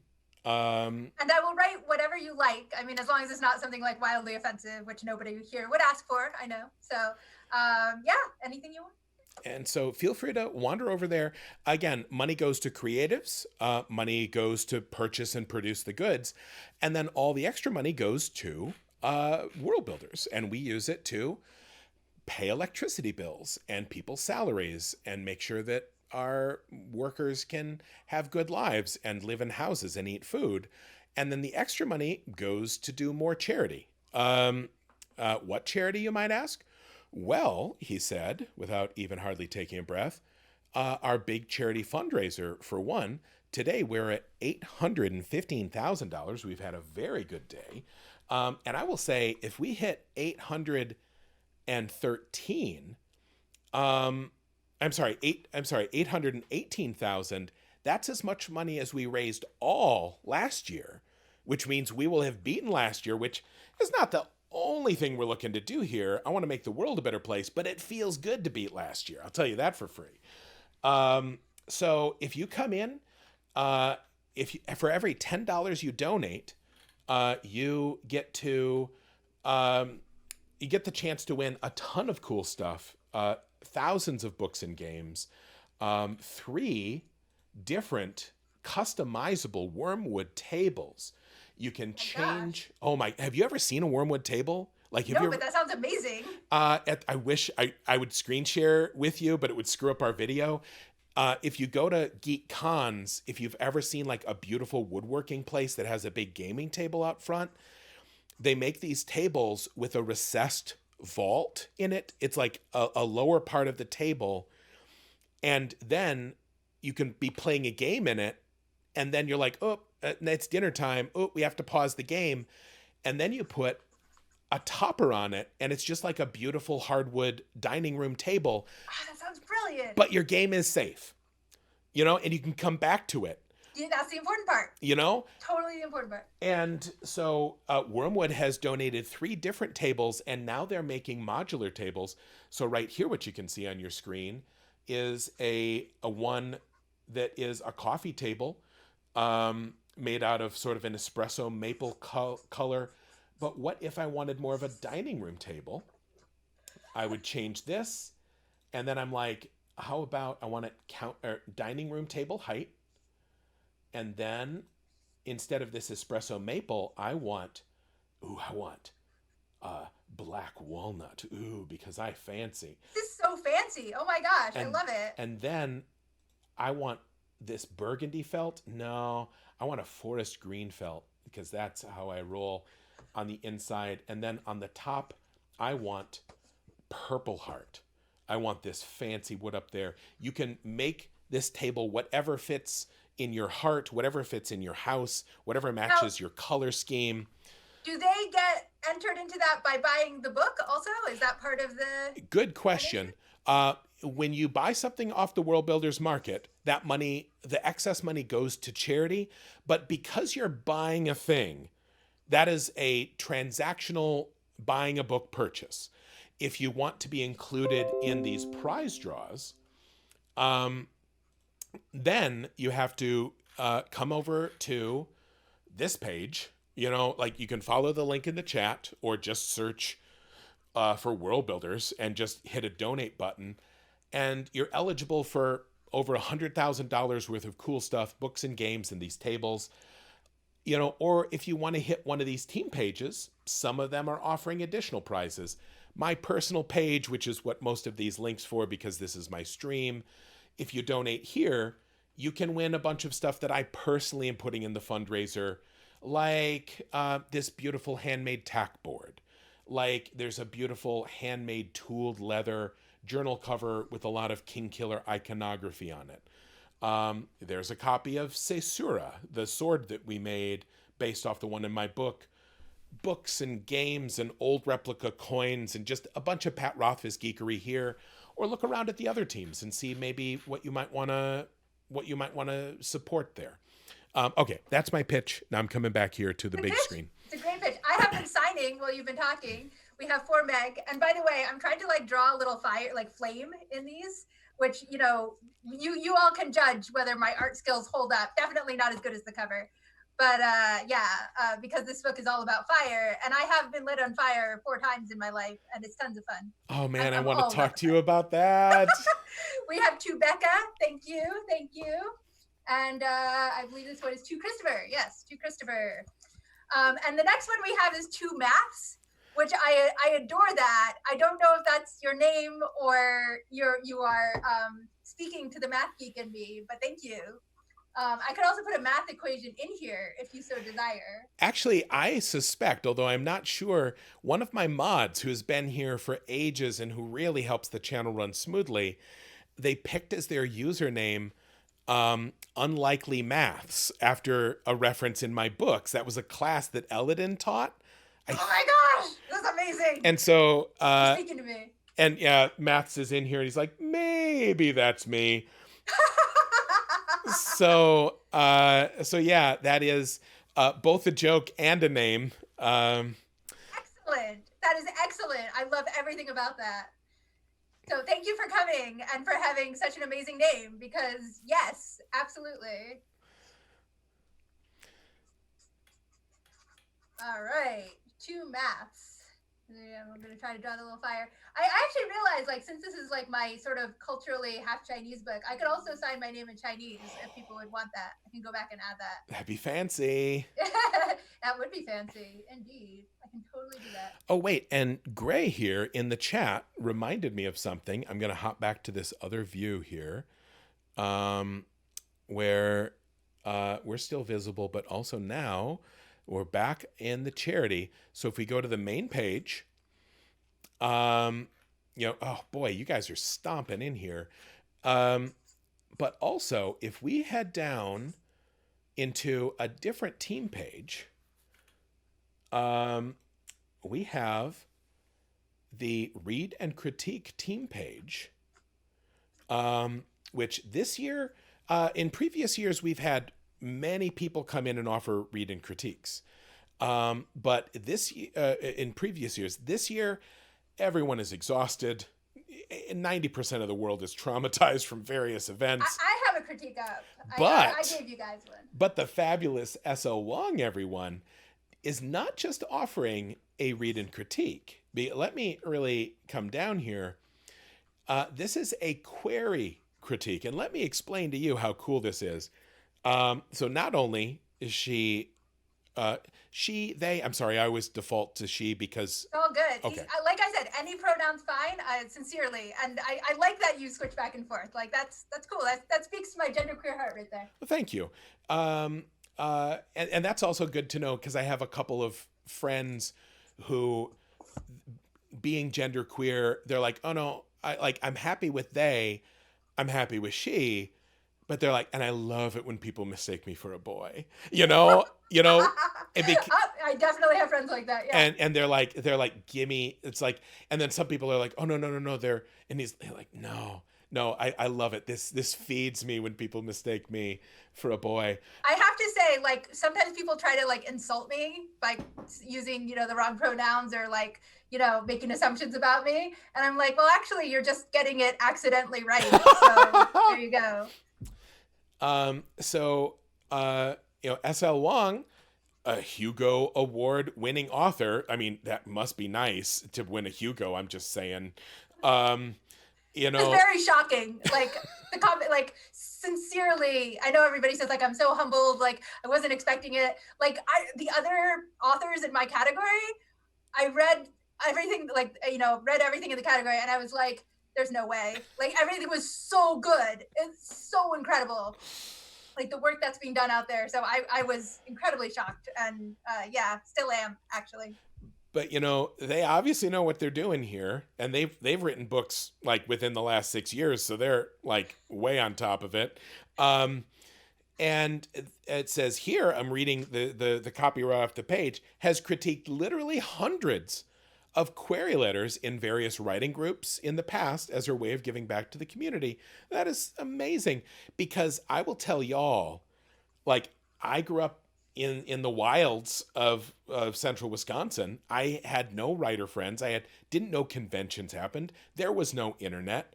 And I'm like, I guess I'll write a book like an animal living in the woods, chiseling it onto a stone tablet. And then it's like, time to query. How do I do that? I don't know. I guess I'll check a book out from the library. Then I guess I'll write the worst query letter ever. But it doesn't mean that I didn't sweat blood over it for 60 hours. And do people know, by the way, like what the querying process is? Like, you send people the letter and you're like, hey, please, I wrote a book. Please please just look at it a little and then please publish it because I work so hard. And these generally go out to agents. There are some publishers that accept directly, but generally you're trying to get an agent to represent you, and then they'll submit it to a publisher, and that's the sort of the first step in traditional publishing. Yep. To query your manuscript with an agent, and I'm very well versed in critiquing these and helping people or mentoring people with them. So I would love to do that for a Worldbuilders donor this year. And let me say that, like, this is something I would have cut my thumb off to have back in the day because, I mean, I'm a good writer. I suck at the query letter, man. Like, so different. It's so different. It's an entirely different skill set. You don't know, like, how much do I talk myself up? How that seems arrogant. Well, you don't want to downplay because then you're like, well, I guess my book is okay. If you don't like it, why would they? I was so bad at it, and I failed at it literally for 7 years in every different way. And like, if only I had something like this where I could have shown it to you and you could be like, oh, Bunny, you worked really, you worked so hard on this letter, didn't you? You got these good margins. You put a comma in the right place. Maybe it shouldn't be 800 words long, right? You know? It looks like a business. This is 800 words long. No one wants to read that. Like, make it short, sweetie. Like, this is a nightmare. This is a nightmare letter that will make people want to die rather than read it. Sorry, I won't say that. I promise. Yeah. But I will say there's so many kick-ass novelists who have so much trouble writing a query, and their novel can be brilliant. And I'm like, maybe I've read their novel as a beta, and I'm like, this is amazing. This needs to be published. And I read their query, and it doesn't represent it at all. And it makes it sound boring or confusing. And like, I want really so much to help new and emerging writers represent their work and get their, best foot forward with agents. Like, I think that's, something that it's so important to starting a traditional publishing career, and I love helping out with it. It's so rough. And so here, if you donate on this page, for every $10 you kick in, you can win all the other books and gaming tables and everything, but also you get to win these read-in critiques. And you can also give it as a gift if you are not a writer yourself. This is the best Christmas present ever for the author in your life, folks. I mean, I am not kidding. I have occasionally bid on some of these so that I could give them to friends because, like, I'm sorry, I can't help you. I can't help you with your critique. Like, I'm bad. I am bad at this genre. I am bad at, like, doing a query letter. Let me introduce you to somebody who is better at it than me.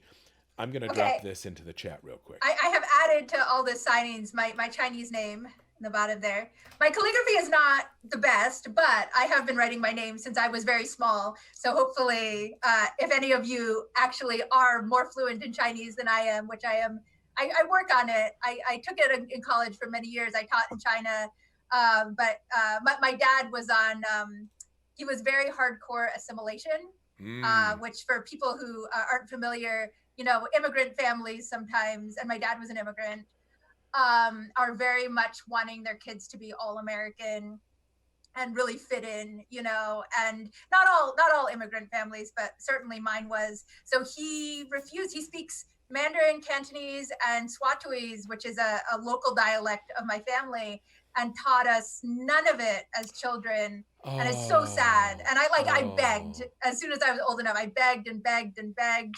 And then I couldn't get it until college. And then I really tried. But when you're 18, 20, it's hard. It's hard. Yeah. But I can write my name. I mean, I can write a lot more than my name now. But I hope I'm good at writing my name, I will say. I only know one character of traditional Chinese. And it was taught to me by a student back when I was a college, not a professor. I was never a professor, but I did teach at the college level, technically an assistant lecturer. And so my pedagogical style is relaxed, to say the least. That's good. I like relaxed teachers. And it's intentionally so because I don't believe in the banking model of education. So I go in to have like a decentered classroom. You need a lot of discussion. And to do that, like as an older guy with the beard and a loud voice, I have a lot of authority. So I got to bleed that off to have a good discussion where students will ask questions and participate and contradict me or argue with me for a good discussion. And I mean, but also coincidentally, this means that I get to wear cargo shorts and a t-shirt if I want to. Nice. And I cuss all the time like I normally do. And I remember we would have a lot of foreign exchange students come into college here in Stevens Point because, I don't know, it was always, the school was kind of focused on being available for that and supporting it. And so I had a Chinese student who came up to me at the end of the first class. And the problem is, if you teach like I do, people either love it or you're the devil. Like some of these people come in and they're like, I don't know what you are, but I hate it. And this is not what I expected out of college. And traditionally, if you're kind of conservative, this is not what you want out of your professor, cargo shorts and cussing. But I had, he came up to me at the end of the first class, and he was just beaming. And he said in, like, his English was stunning, you know, like to move between English and it's the two worst languages to learn, right? They're just nightmares, but to go from one of the hardest languages to the other. And he was speaking in that cadenced thing that indicated, you know, he was not native English, but very clear. And he just said, he goes, I am so excited.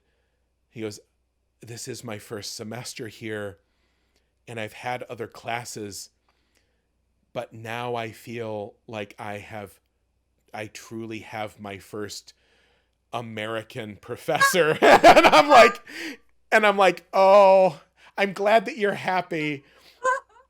And it's, I don't know how I feel about the fact that you're viewing me as like, oh, thank goodness, this is what I wanted, this irreverent, like trash talking, colloquial, Are clearly quintessential American. apparently. Ooh. And again, like back then it was a little like, now if somebody's like, you're really spot on American, I'd be like, we're going to fight if you don't take that back right now. But it was great. And then he would usually come up after class and we would talk about something. And then, you know, one day he's like, do you want to know how to write fuck? And I'm like, actually, I would quite like to know how to write this, please. Know how to write fuck. Oh my gosh, I have to learn that clearly. He never taught me that in my college Chinese classes. I mean, where was the pedagogy? So you're not learning it on the streets like I did. My one word that I can write, I could do graffiti effectively. That's amazing. Oh my gosh, I love it. So I'm going to peek again in here. Do we have, SL has stayed graciously and kindly, an extra hour for all of us. And so it looks like we have, no more, inscriptions for now. And again, if you have jumped in to order that book, it might just be taking a while to filter through the system. And if maybe, it could be some of you went in and you ordered and you're like, oh no, where did I put my inscription? Where should I have done that? Like we'll reach out to you if we see that your order came in during this time period. We'll find out what you would like. And we'll get that book shipped out to you. For the tail end here, while we're maybe seeing if any other last ones trickle in, would you be up for answering a couple quick questions from the chat? Absolutely. Yeah. Let's answer questions. I love it. Okay. By the way, I see a notice that we've surpassed last year's total, $818,229. Amazing. Thank you all. That's yes. I am gonna. I mean, we've beaten it out. Um, You all rock. Thank you. you do all, in fact, rock.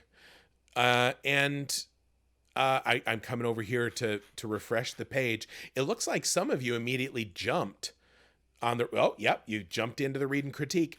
Also, you do me a great favor, everyone. If you're like, oh man, this is awesome. What a unique opportunity. Could y'all spread the word about that a little bit? Ooh, the Twitters, the Facebooks, the Instagram, Insta something, face space. All you face spacers and grammars, all of you cool millennials, all of you hip kids. TikToks, yes, that's the new thing, right? Oh, that all yeah. the kids are doing these days. Get on the talk. Get on the talk. I love seeing the Gen Z like TikTok stuff. I have no clue. This is what's making me like start to feel old, right? I'm like the TikToks, which I don't understand at all, and clearly this means that like I'm ready for my walker, right? Like it's the end over the hill. I was briefly on Snapchat, and it was actually my first social media experience where I was just a person, because I started Facebook when I got published. So I've never had a social media account that was not Pat Rothfuss author, but I started Snapchat and I had like 12 friends on it. And it was a real unique experience, not knowing that I could just say things to friends and not like the world looking. But then I erased it from my phone and I can't remember my password. So I've been there multiple times with multiple social media platforms. I'm terrible at it. So, okay, now let me look in the chat here for questions. I'm scrolling through here. By the way, this thing I'm absently doing with a pen, I was asked to learn how to twirl things in my fingers, specifically so I could twirl a knife in my fingers, because they wanted to film me doing it for a TV show because the actress couldn't do it. So I learned to do this with a knife. I'm not as good at it as I was then, but they were like, yeah, here's a knife. You have a weekend. Learn to twirl it. And then they cut it out of the TV show. I was like, oh, man. That sucks. I know. I spent the whole weekend twirling a knife in my fingers. That is the glamorous movie life for you. You know, also, that makes me feel better. Like, there have been times, and admittedly, it was more back when I was in high school and I just had time enough and to spare, where I'm like, today I'm going to learn how to shuffle cards really well. And I would just do it obsessively until I could do amazing bridge shuffle. I'd be like, today, it's like, I'm like, I want to be able to snap my fingers real good. And so I would work on it for a weekend, which, hold on, I realize now I might be revealing that I have something really weird in my personality, right? This is not normal. No. This stuff is great for movies, right? Like if you ever work in movies, you just put that in the bottom of your resume under special skills. Like any performing role, you can list anything there. And then people will be like, what? You can like juggle rabbits? This is a skill we need in this commercial. Like, yes, finally we found the person, right? I'm very good at snapping. Hold on, I think something happened and it was Aaron had to hop off the call. Bye, Aaron. Let me readjust the video slightly. He did warn me, I didn't know it would adjust. We've just blown past all of Aaron's time today. Thank you, Aaron, for hosting us for that amount of time. Where is I've named everything. All of my things here in OBS are just named the dumbest names. So I have to remember, where is it? Oh, yes, it's called. This is like when I have new manuscript drafts, I'll be like, draft 2, the one that doesn't suck yet, 037 dot, Yep. terrible I had to remember that the layer that is just our Zoom call is for some reason called All Pat Big Head, because that's how I was feeling when I named it, apparently. I've got a big head too, so I feel like we should like the big head cadre here. So here's a question. Yes. I have a question about something SL said. Does being asked about your origin read differently if it's from a person of color or a white person? I ask this as a person of color who asks other persons of color in the UK about it out of curiosity and finds our migrant experience a common talking point. I Es- mean, sorry. especially since, as a white passing person of color, I see people clam up and then open up when they realize I'm not, in fact, an ethnic British person. I think context absolutely matters. So, for example, I mentioned that friends, whether they're white or people of color, when are welcome to like talk to me about myself and anything that matters to me. Context always matters. So it's like if somebody's clearly just trying to fit me in a box, that definitely feels different from somebody who's genuinely interested. And I do remember I was on a movie set once, and this guy. We were chatting. He was, I think, on the camera crew, and he was also sort of ethnically ambiguous, as they say in Hollywood. And he said to me, he said, "I want to ask you this, but I know I get the same question all the time, and it annoys me. So I don't mean to annoy you, but I just want to talk about it, like what your ethnicity is." And we had a really great conversation. I think he was mixed Russian and I forget now, but like, so we really bonded over it, and it was great. We laughed, about how often we get that question. And speaking of movie sets, one thing that's great about working in movies is it's never the same. It's never boring, right? You're on a different show every week, different people, different movie set, different personalities, and trying to like make this like cool fight scene happen, but always in a like new and interesting way. But a product of this is that my throughput of meeting people was always extremely high. So I always thought about printing up a pamphlet of like the 5 questions that I would get the most. One of which was, "What's your ethnicity?" And one of which was, "Oh, you don't see many women in this profession, do you?" you know.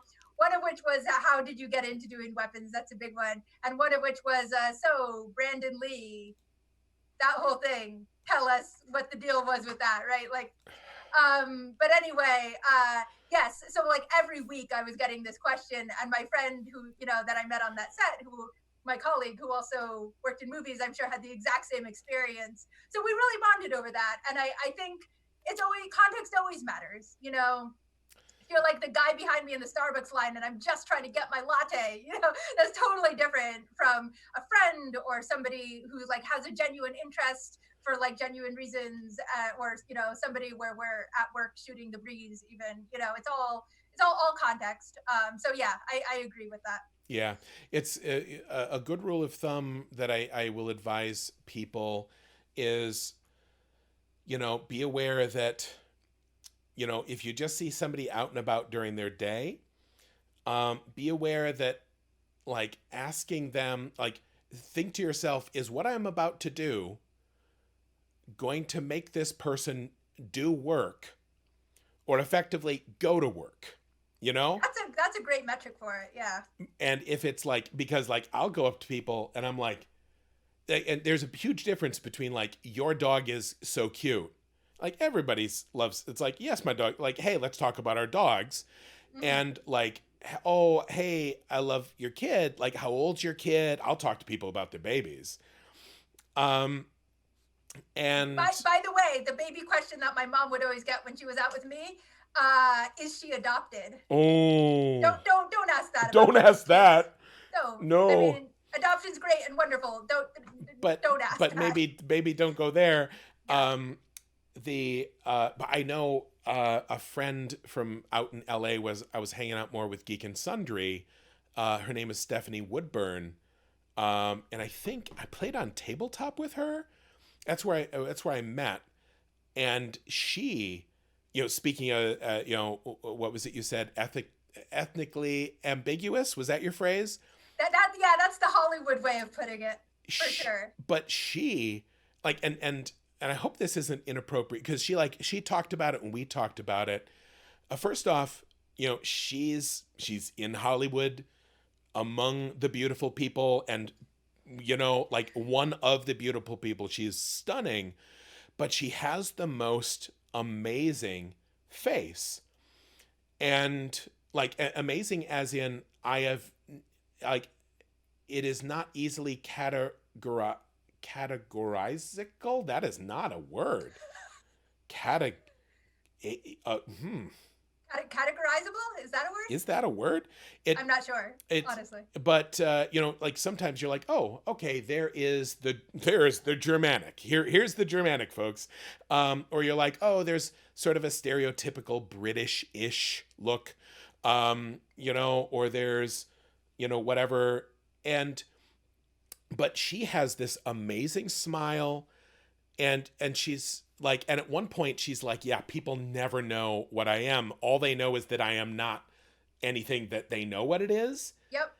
We are not able to be put in a box in people's heads, and it really upsets people. It Like really they have to know. it really throws some folks off. And for Mhm. me, it was just like, because like I'm doing it from a writer angle, which, to be clear, doesn't make it less like, if I going up and it's like, hey, by the way, I'm an author, I'm authorized to ask you inappropriate questions. Doesn't work, folks. Doesn't You don't get a badge. But we were talking about it, and it turns out she was one half Chinese, one half like pure Chinese, pure German. And the way that it turned out for her, I don't think I've ever seen anyone where I'm like, if I got to cast something in my world, like, you would have to be a fairy. Like, you would be an amazing Florian because she's beautiful, but also there's something almost uncanny and unplaceable in like and it was just like, but also like it was just, and I'm like, this is an amazing fey cast you have to your expression, or to her features. And we talked about it. She's like, oh no, I'm always this or this or this. These are the parts that I get because this is all that they can do with me. Yep. But Let me tell you, having been in Hollywood answering casting calls, people like I think I was 5 the first time I got called exotic, which is not the compliment people think it is. Like, yeah. yeah. So like I also get that where people think I'm like exotic, but Hollywood movies actually, you would think they would cast us as elves and fairies because they think we're exotic, right? Even though we're like just as American as anyone else. But those roles always go to white people. You look at Lord of the Rings, all the elves are Yeah. like very, very white. Any show you look at, it's always like white people playing the fae. And it's really interesting what casting calls. I could go down a whole rabbit hole with casting calls because the assumptions they make, even the phrase all American, which is used a lot in casting calls, what it means is white, usually blonde hair, blue eyed, and it's so, there is so much that is like laid bare and laid naked in casting calls about the way our society thinks of, and stereotypes and typecasts people. And it's frustrating, and it's a trip to live with and try to do as a job. I got asked if I could drive. This is in Los Angeles, right? Everybody has a car. Everybody drives. I have a motorcycle license. It's on my resume. They asked me if I could drive because I was Asian, right? Like, What? yeah, no. This was, I got told to look more white at an audition. Like, like make your eyes bigger, look more white. I got called in for a role that was where they were like making the white people the main characters, and they didn't even tell us that we were getting called in only to be like background to the white people. Like, I have been on the most racist auditions and casting calls ever, and it was just like the fabric of Hollywood. There's no, Hollywood is known for being liberal and progressive, but it's not in the job at all. It's like the wallpaper of it. After the whole Harvey Weinstein thing, they actually sent to all the members of our union a survey. The union was sending the survey about whether we'd experienced sexual harassment on set. And they had this list of things like, have you experienced any of these things? And like, of course, half of them I had, stuff like jokes, targeting sexuality, stuff like all this stuff that we just hear all the time. And then the next page was like, how many times in the last 12 months, stuff like that. I called my friend who also works in the same industry, and she hadn't looked at it yet, and she was like, oh, is it worth taking? And I described this question to her, and she laughed so hard, and she was like, how would we know how many times? It's just all the time. It's wallpaper, it's background noise. We never report it because it's just always there. you can't fight every battle. You know, like I've been groped on movie sets. I've had DP is director of photography. They run the camera crew, make like horribly inappropriate comments. Like it's there, you know, I've had fetishists like try to contact me. I've had like friends get sent dick pics by their bosses. Like Hollywood is basically what you'd expect, right? So like the off-color jokes, the fact that they're asking how many times that happened, I was like, how do I even answer this question? This is not even, you're not even in the place where you can ask for an answer to that. Yeah, the fact that you're trying is adorable, but your questions reveal that you have no fucking idea what's going on. Bingo. Oh man.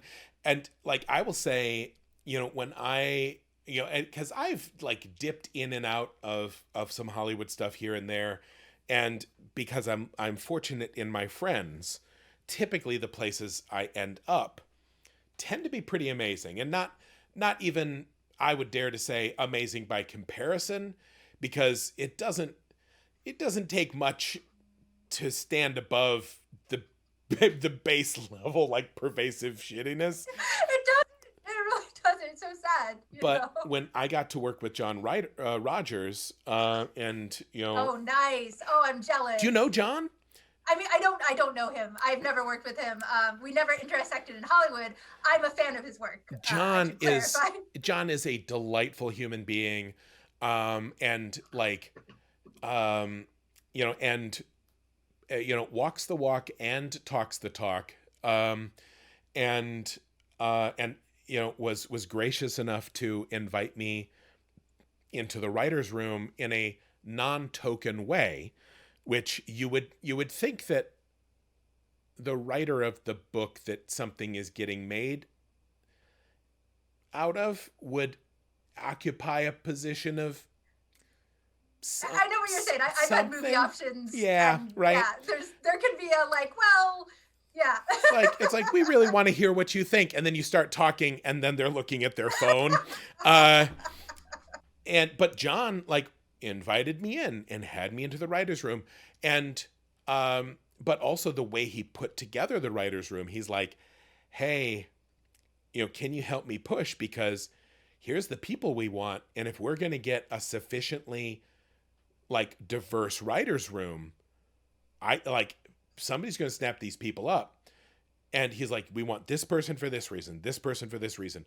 And like, it was great. Like there was, you know, it was, you know, less than half dudes, less than half white people, you know, which like, again, like sometimes having a one not white dude in the room is like, hey, good job for you. Like you did it. But this was like so far above and beyond, and hanging out with them.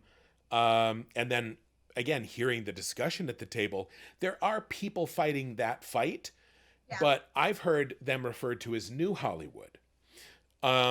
You know, oh, interesting. I believe that for sure. And I even said to one of them, I go, hey, you seem neat. And like, you seems like you really care. And it seems like you're not like a manipulative, like high functioning sociopath who's very charming.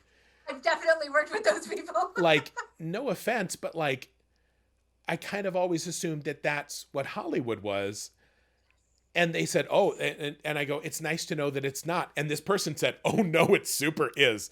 It super is.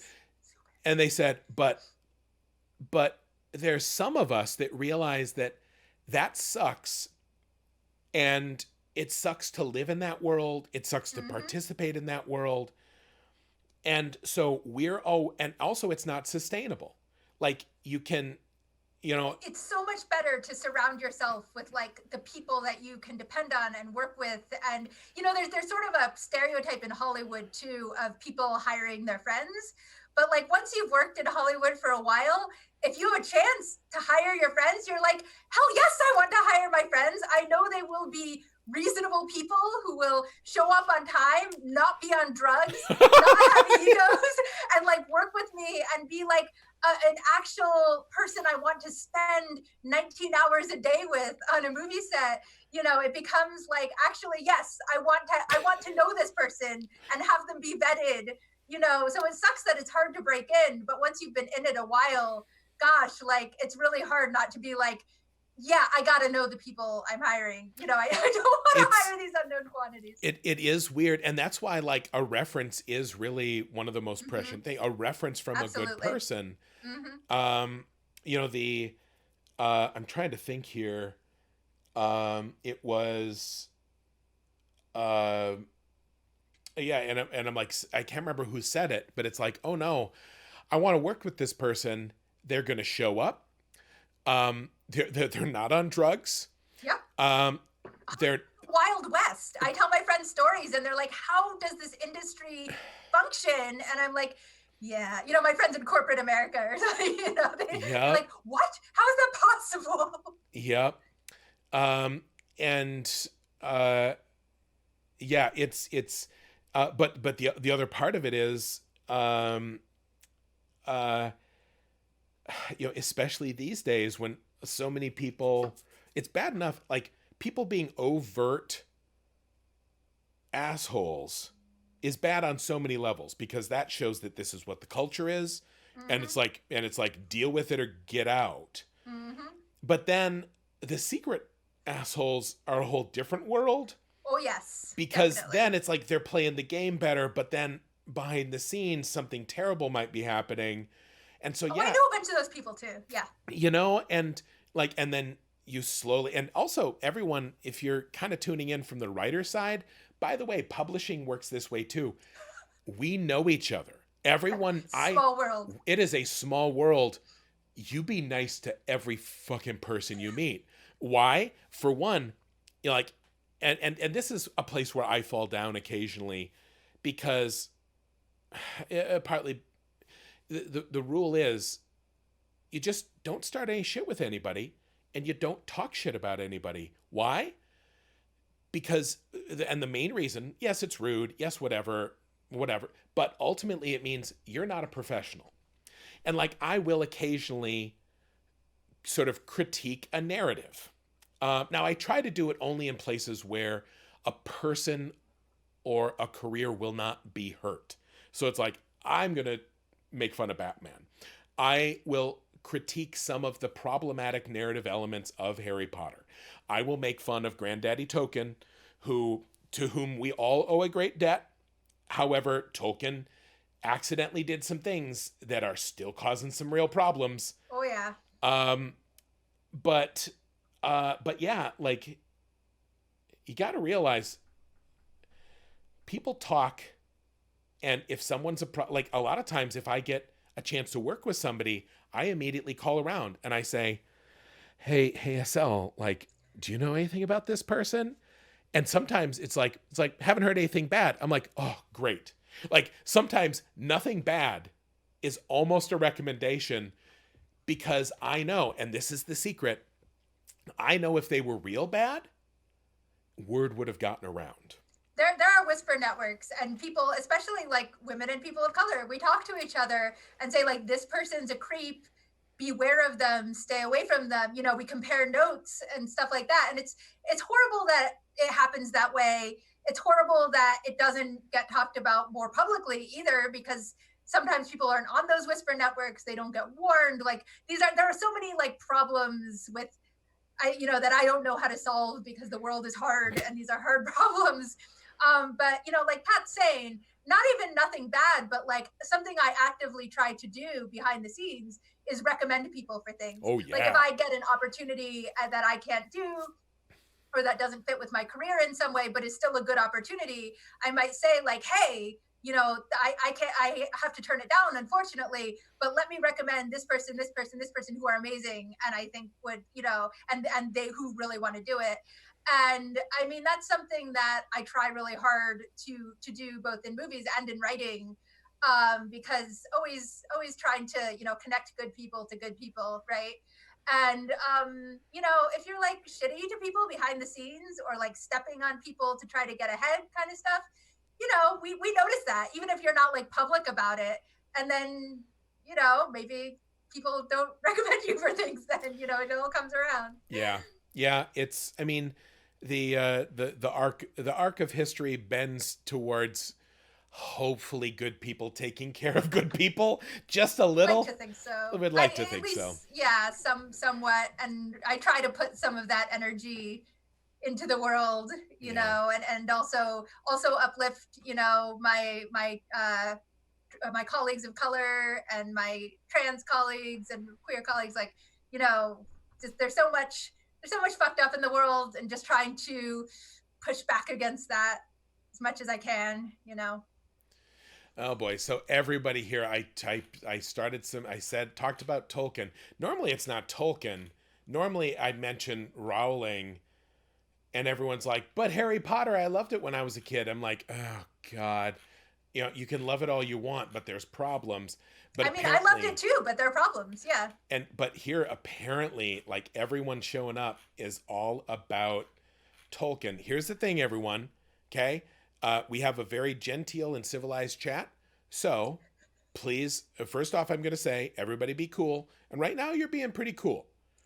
But I would like people not to start any shit about Tolkien, um, and maybe I would ask you to table that discussion. I will happily get into it about Tolkien at a future date.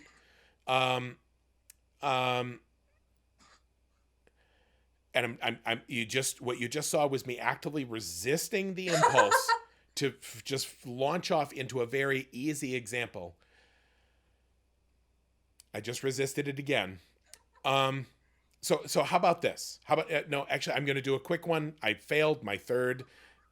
You know, I'll say this very briefly, and everybody stop. I'm saying stop in the chat. Stop talking about this because it's just going to be a big awful mess, and everyone, yeah, I am going full dad voice. So here's what I'll say. What you need to think about, and this is something I talk about a lot. It's kind of a weird topic, but I talk about the ethical responsibility of the storyteller. Because as humans, we live almost exclusively in narrative. We learn through narrative, we propagate narrative. It is, in my opinion, possibly the defining characteristic of what it means to be human. It's also key to empathy. The only way that people have scientifically been shown to improve empathy is through engagement with fiction, with novels and with stories specifically. It's a window into other people's experience, and it's a huge instrumental way of how our brains, minds, lives, attitudes, and culture are shaped. And so if you are going to be creating a story and sharing it with the world, you need to think hard about what its effect will have in the world. And beyond more than the intentional or the obvious, you have to realize that when Disney's The Princess and the Frog came out, many dozens of children went to the hospital with salmonella poisoning because they went out and put their mouths on frogs, and then they got very, very sick. And Disney was not evil. Disney did not be like, yes, finally, our overlords will be pleased. Now the children are finally sick.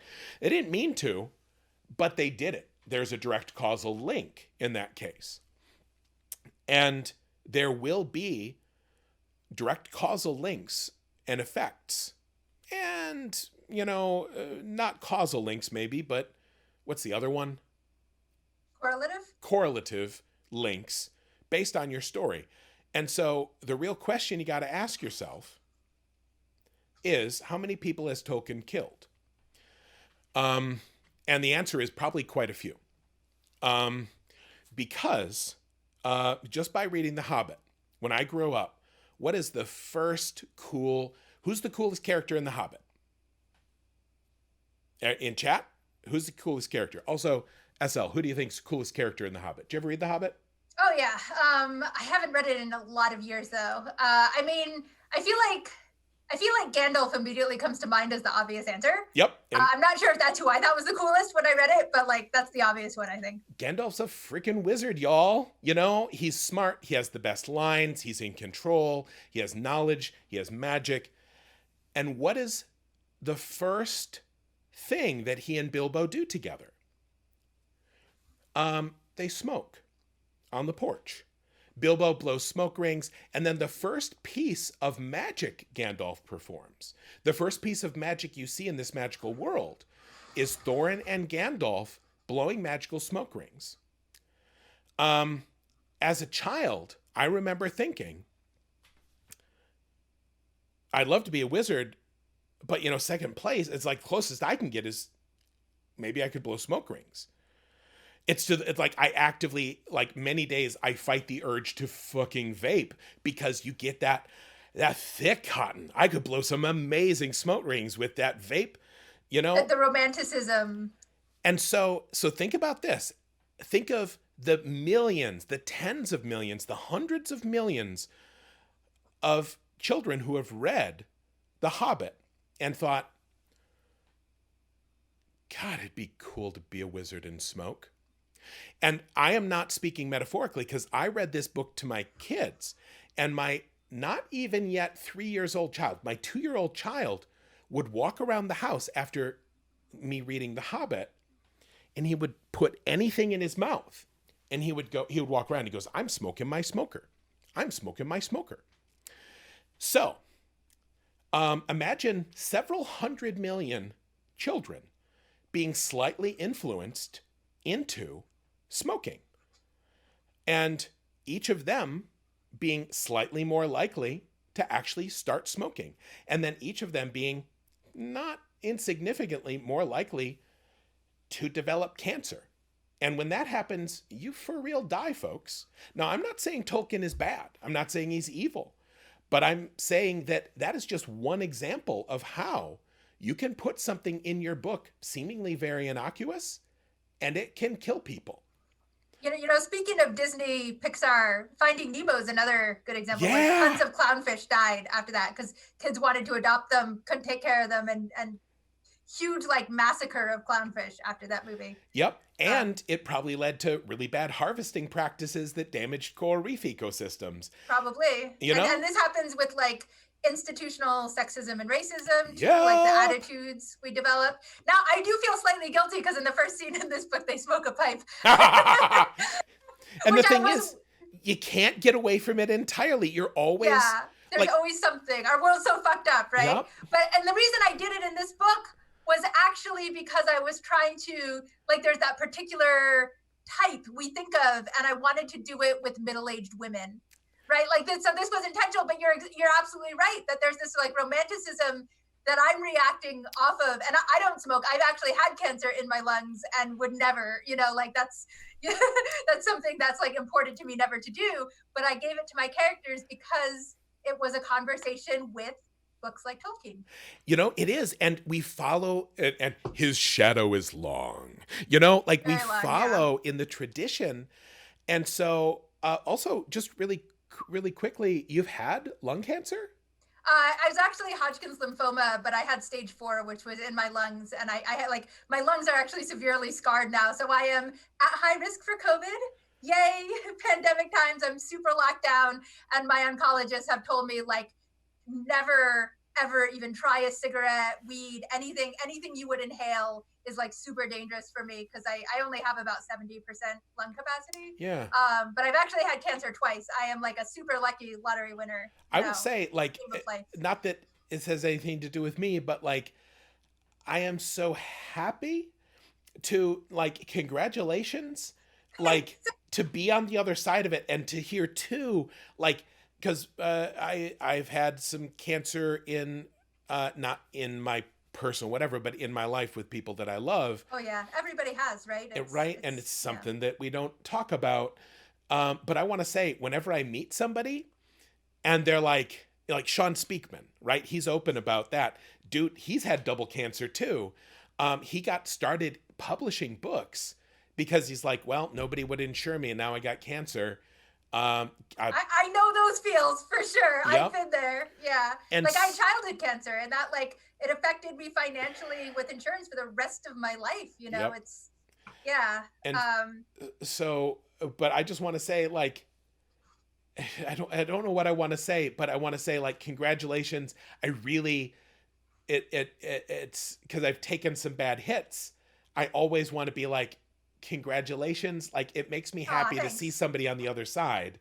I appreciate that. Um, uh, And I do want to say something about this like conversation of literary criticism while we're like have it up as a topic, which is I love so much geek media, right? Like I'm a super nerd. I know a lot of people here are too. I grew up on all of this stuff. Like it is my love. And part of that love is critiquing it, honestly. Like there's this one, this is an example of something that I think is brilliant critique of geek media, which is, I think the title is The Star Wars Old Republic Failed Because of a Lack of Women's Healthcare. It is brilliant. It's stuff I never thought about. It goes through all of the reasons that, like, Anakin shouldn't have been pushed over the edge because Padme literally never even had an ultrasound, like in this future where, like, or a long time ago future where, like, we can replace limbs and they can't, like, tell that she's even having twins. Like, this is all, and it goes through step by step of all of the ways that their women's healthcare is their OBGYN healthcare is so lacking even compared to what we have today, and how the audience only accepts that because we accept, OBGYN care as being this like mystery of, where we don't really trust people with uteruses yeah. in talking about their lives. And it's like 7 pages, 10 pages, a very long thing. I recommend looking it up. It's long, it's in depth, it's hilarious. But like, you don't write something like that unless you're also a fan. Like, none of us do that, right? Unless we love the thing that we're talking about and critiquing and getting deep into the weeds on. It's part of being a geek, honestly, is these conversations about like who would win, Thor versus the Hulk, but also like, OBGYN care in Star Wars. Like, this is what we do as nerds, Yeah. right? And literary criticism is part of that. Sorry, go on. no, and I want to say what you said is so good is, and this is something that needs to change throughout humanity, and I feel like it's either gotten so much worse or just been put to the forefront of everyone's attention to such a degree in these last 10 years. It's that, first off, everyone is complex. Yeah. And every piece of art, most every piece of art is complex. Also, and this is one I struggle with personally, it's impossible to do something perfectly. Like, and even with the best of intentions and all the education and whatever, like, you'll never be perfect. And what's perfect now might not be perfect later. The world changes and grows, and so what if you put all of these things together in the wrong way, you end up with the worst sort of cancel culture. You end up with exile. You end up with fear rampant. You end up with people saying, well, I guess I, like whatever Pence said, where he's like, well, I would never have dinner with a woman. Yeah. Like, if I had dinner with a woman, then what if I suddenly had the sex with her? It's like, and I'm like, Yes. no. Like, the answer is not like mindless, insensate fear and reaction to that fear. The answer is to recognize that even something you love or someone you love probably isn't perfect. And and there's no probably, that's my Midwesternism speaking, that like everything you love is imperfect, and that's okay. And you can be critical of things that you love and still love them. And it's only occasionally that something will be imperfect in a way that you then need to stop loving it. There's a mantra that I really like for creators, which is to fail better. Yeah. Because we're always trying really hard, and there is no perfect answer, because like none of us are monoliths. Like none of our demographics. So for example, people of color are not a monolith. Even Chinese Americans, we're not a monolith. So like nothing you do will please everybody, but that's also not an excuse for like not doing the research and empathy. And always just trying to fail better. And the reason that there's no answer is that the world is fucked up, and that's true. And we're always just trying more and more. But like I hear white writers sometimes get really in their heads and say like, I'm never gonna get it right, this is so hard.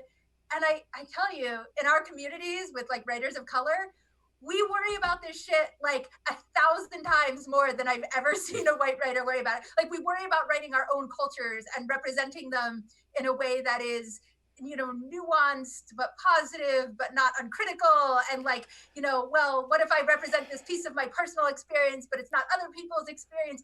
It is a mind fuck, and it's hard. Yeah. And it's hard on all of us, and I think try and fail better is sort of how I try to approach it. Yeah, fail better is a good one. I mean, I struggle with the desire for perfect. And part of it is that I was not appropriately punished for bad behavior early in my life. Instead, like, I worked obsessively on my book for 14 years, and then it was a success. And so what that kind of baked into me, it's like, well, okay, like, do those 500 revisions, you know, like, get those 300 beta readers, like, really make sure. Are you sure though? Are you sure though? Yeah. And so, like, and especially now that I know everything is much more complex, I know more about the world, I know more about all these things.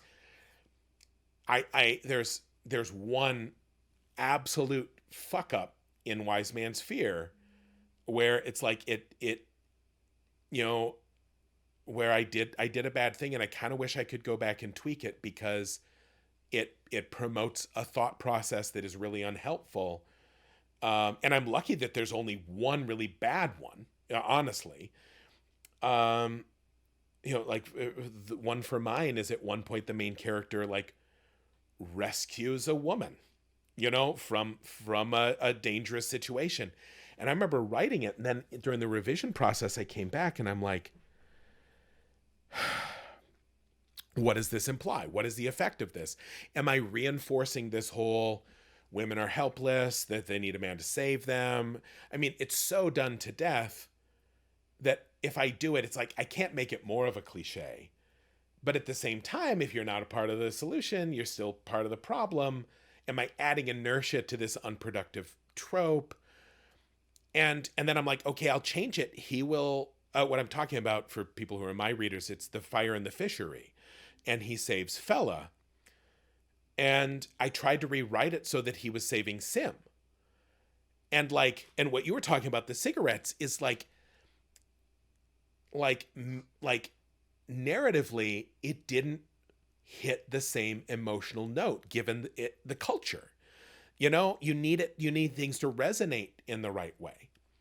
And so, like, and like him saving his friend who is also a guy, it didn't resonate the right way, and I needed a certain thing to happen. And so what I did is, I'm like, I'm not a good enough writer to completely get rid of this, but I'm going to try to make it as the least amount of bad possible. And then I'm going to add a chapter later to help ameliorate it and make it more complex. I'm also going to get a bunch of people to read it and tell me what they think.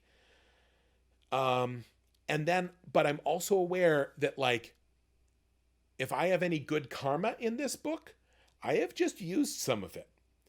And then there are third options sometimes, like what you're saying, where you're adding the chapter and you're like ameliorating it.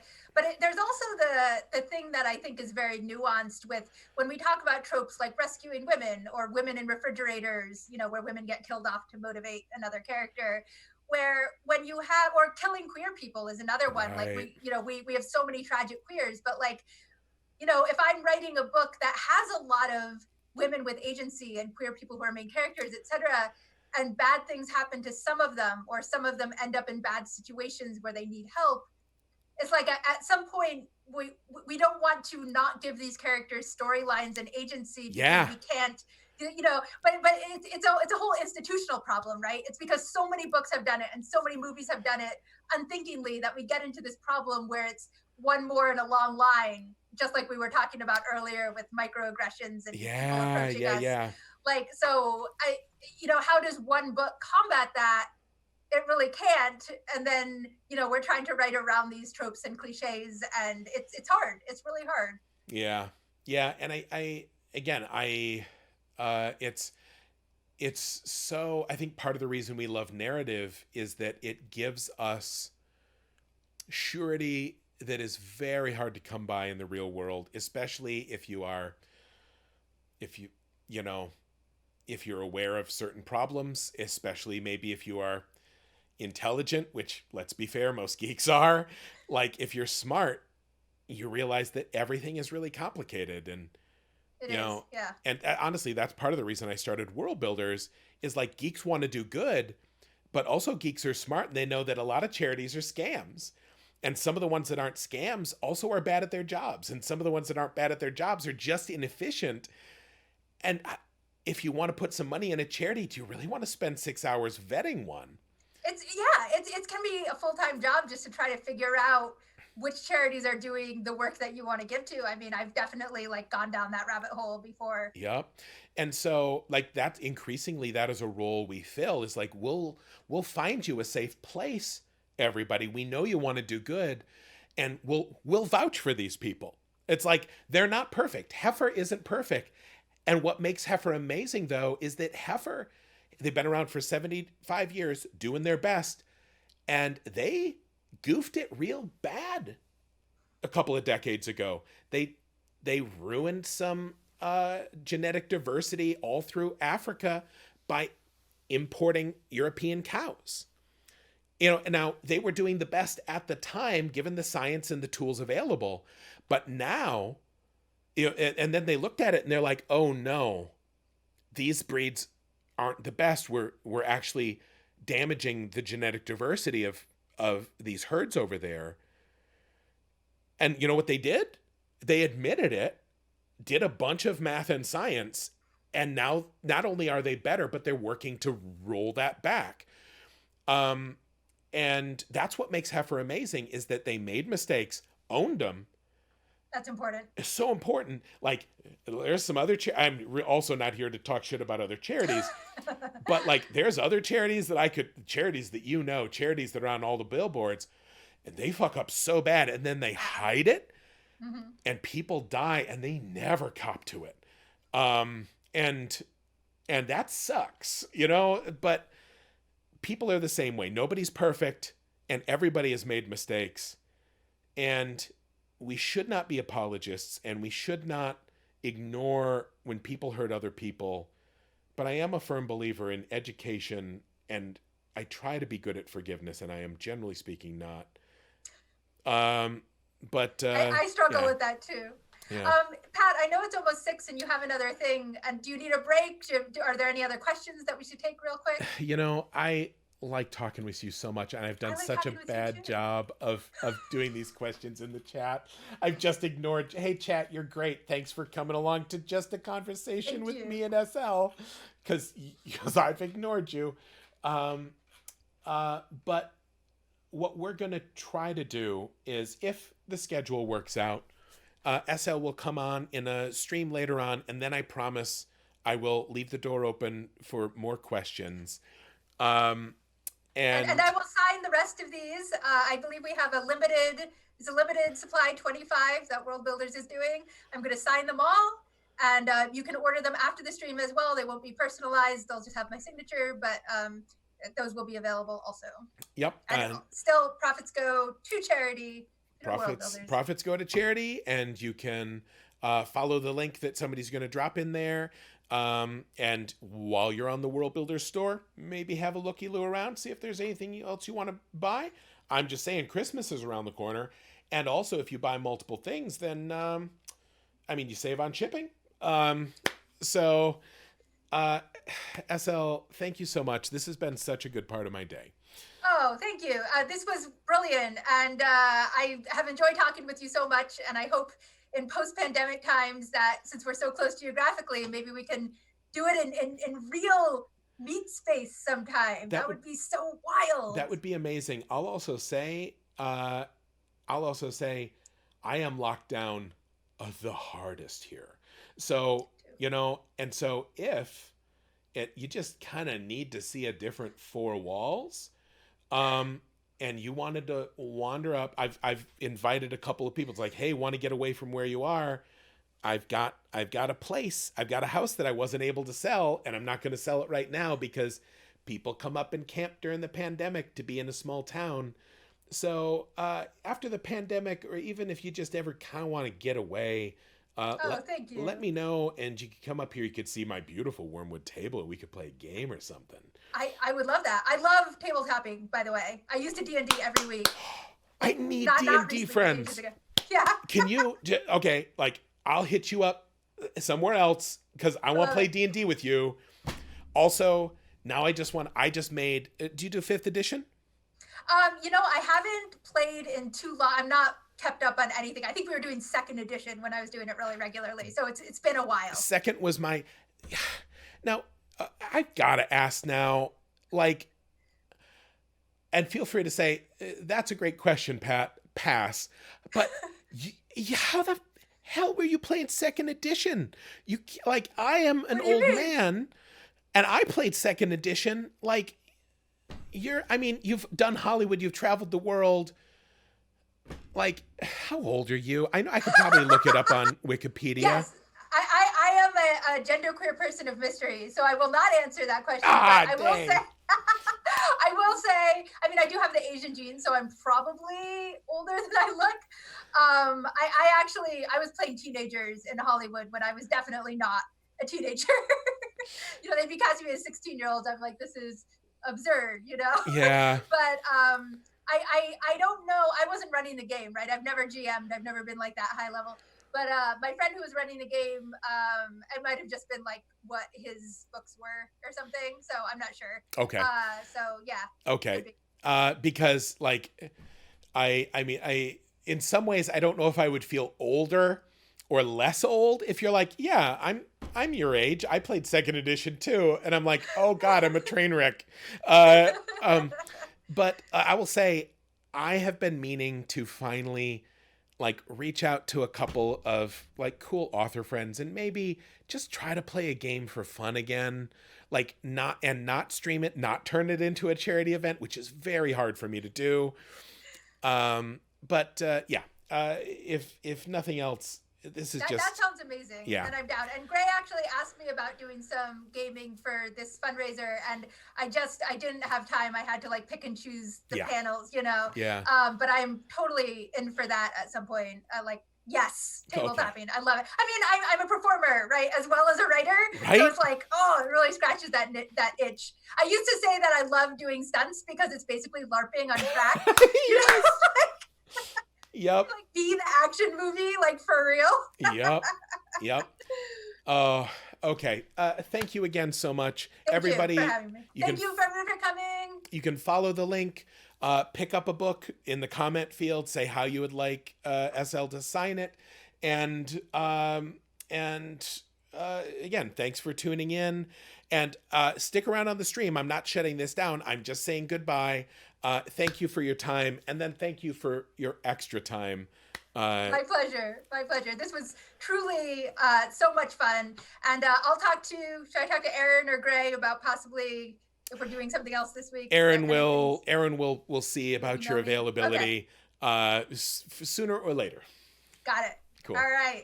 Thank you so much, Pat. Thank you, everybody, for coming. You're all amazing. Please stay safe and well in this year that shall not be named. and happy holidays to everybody. Bye.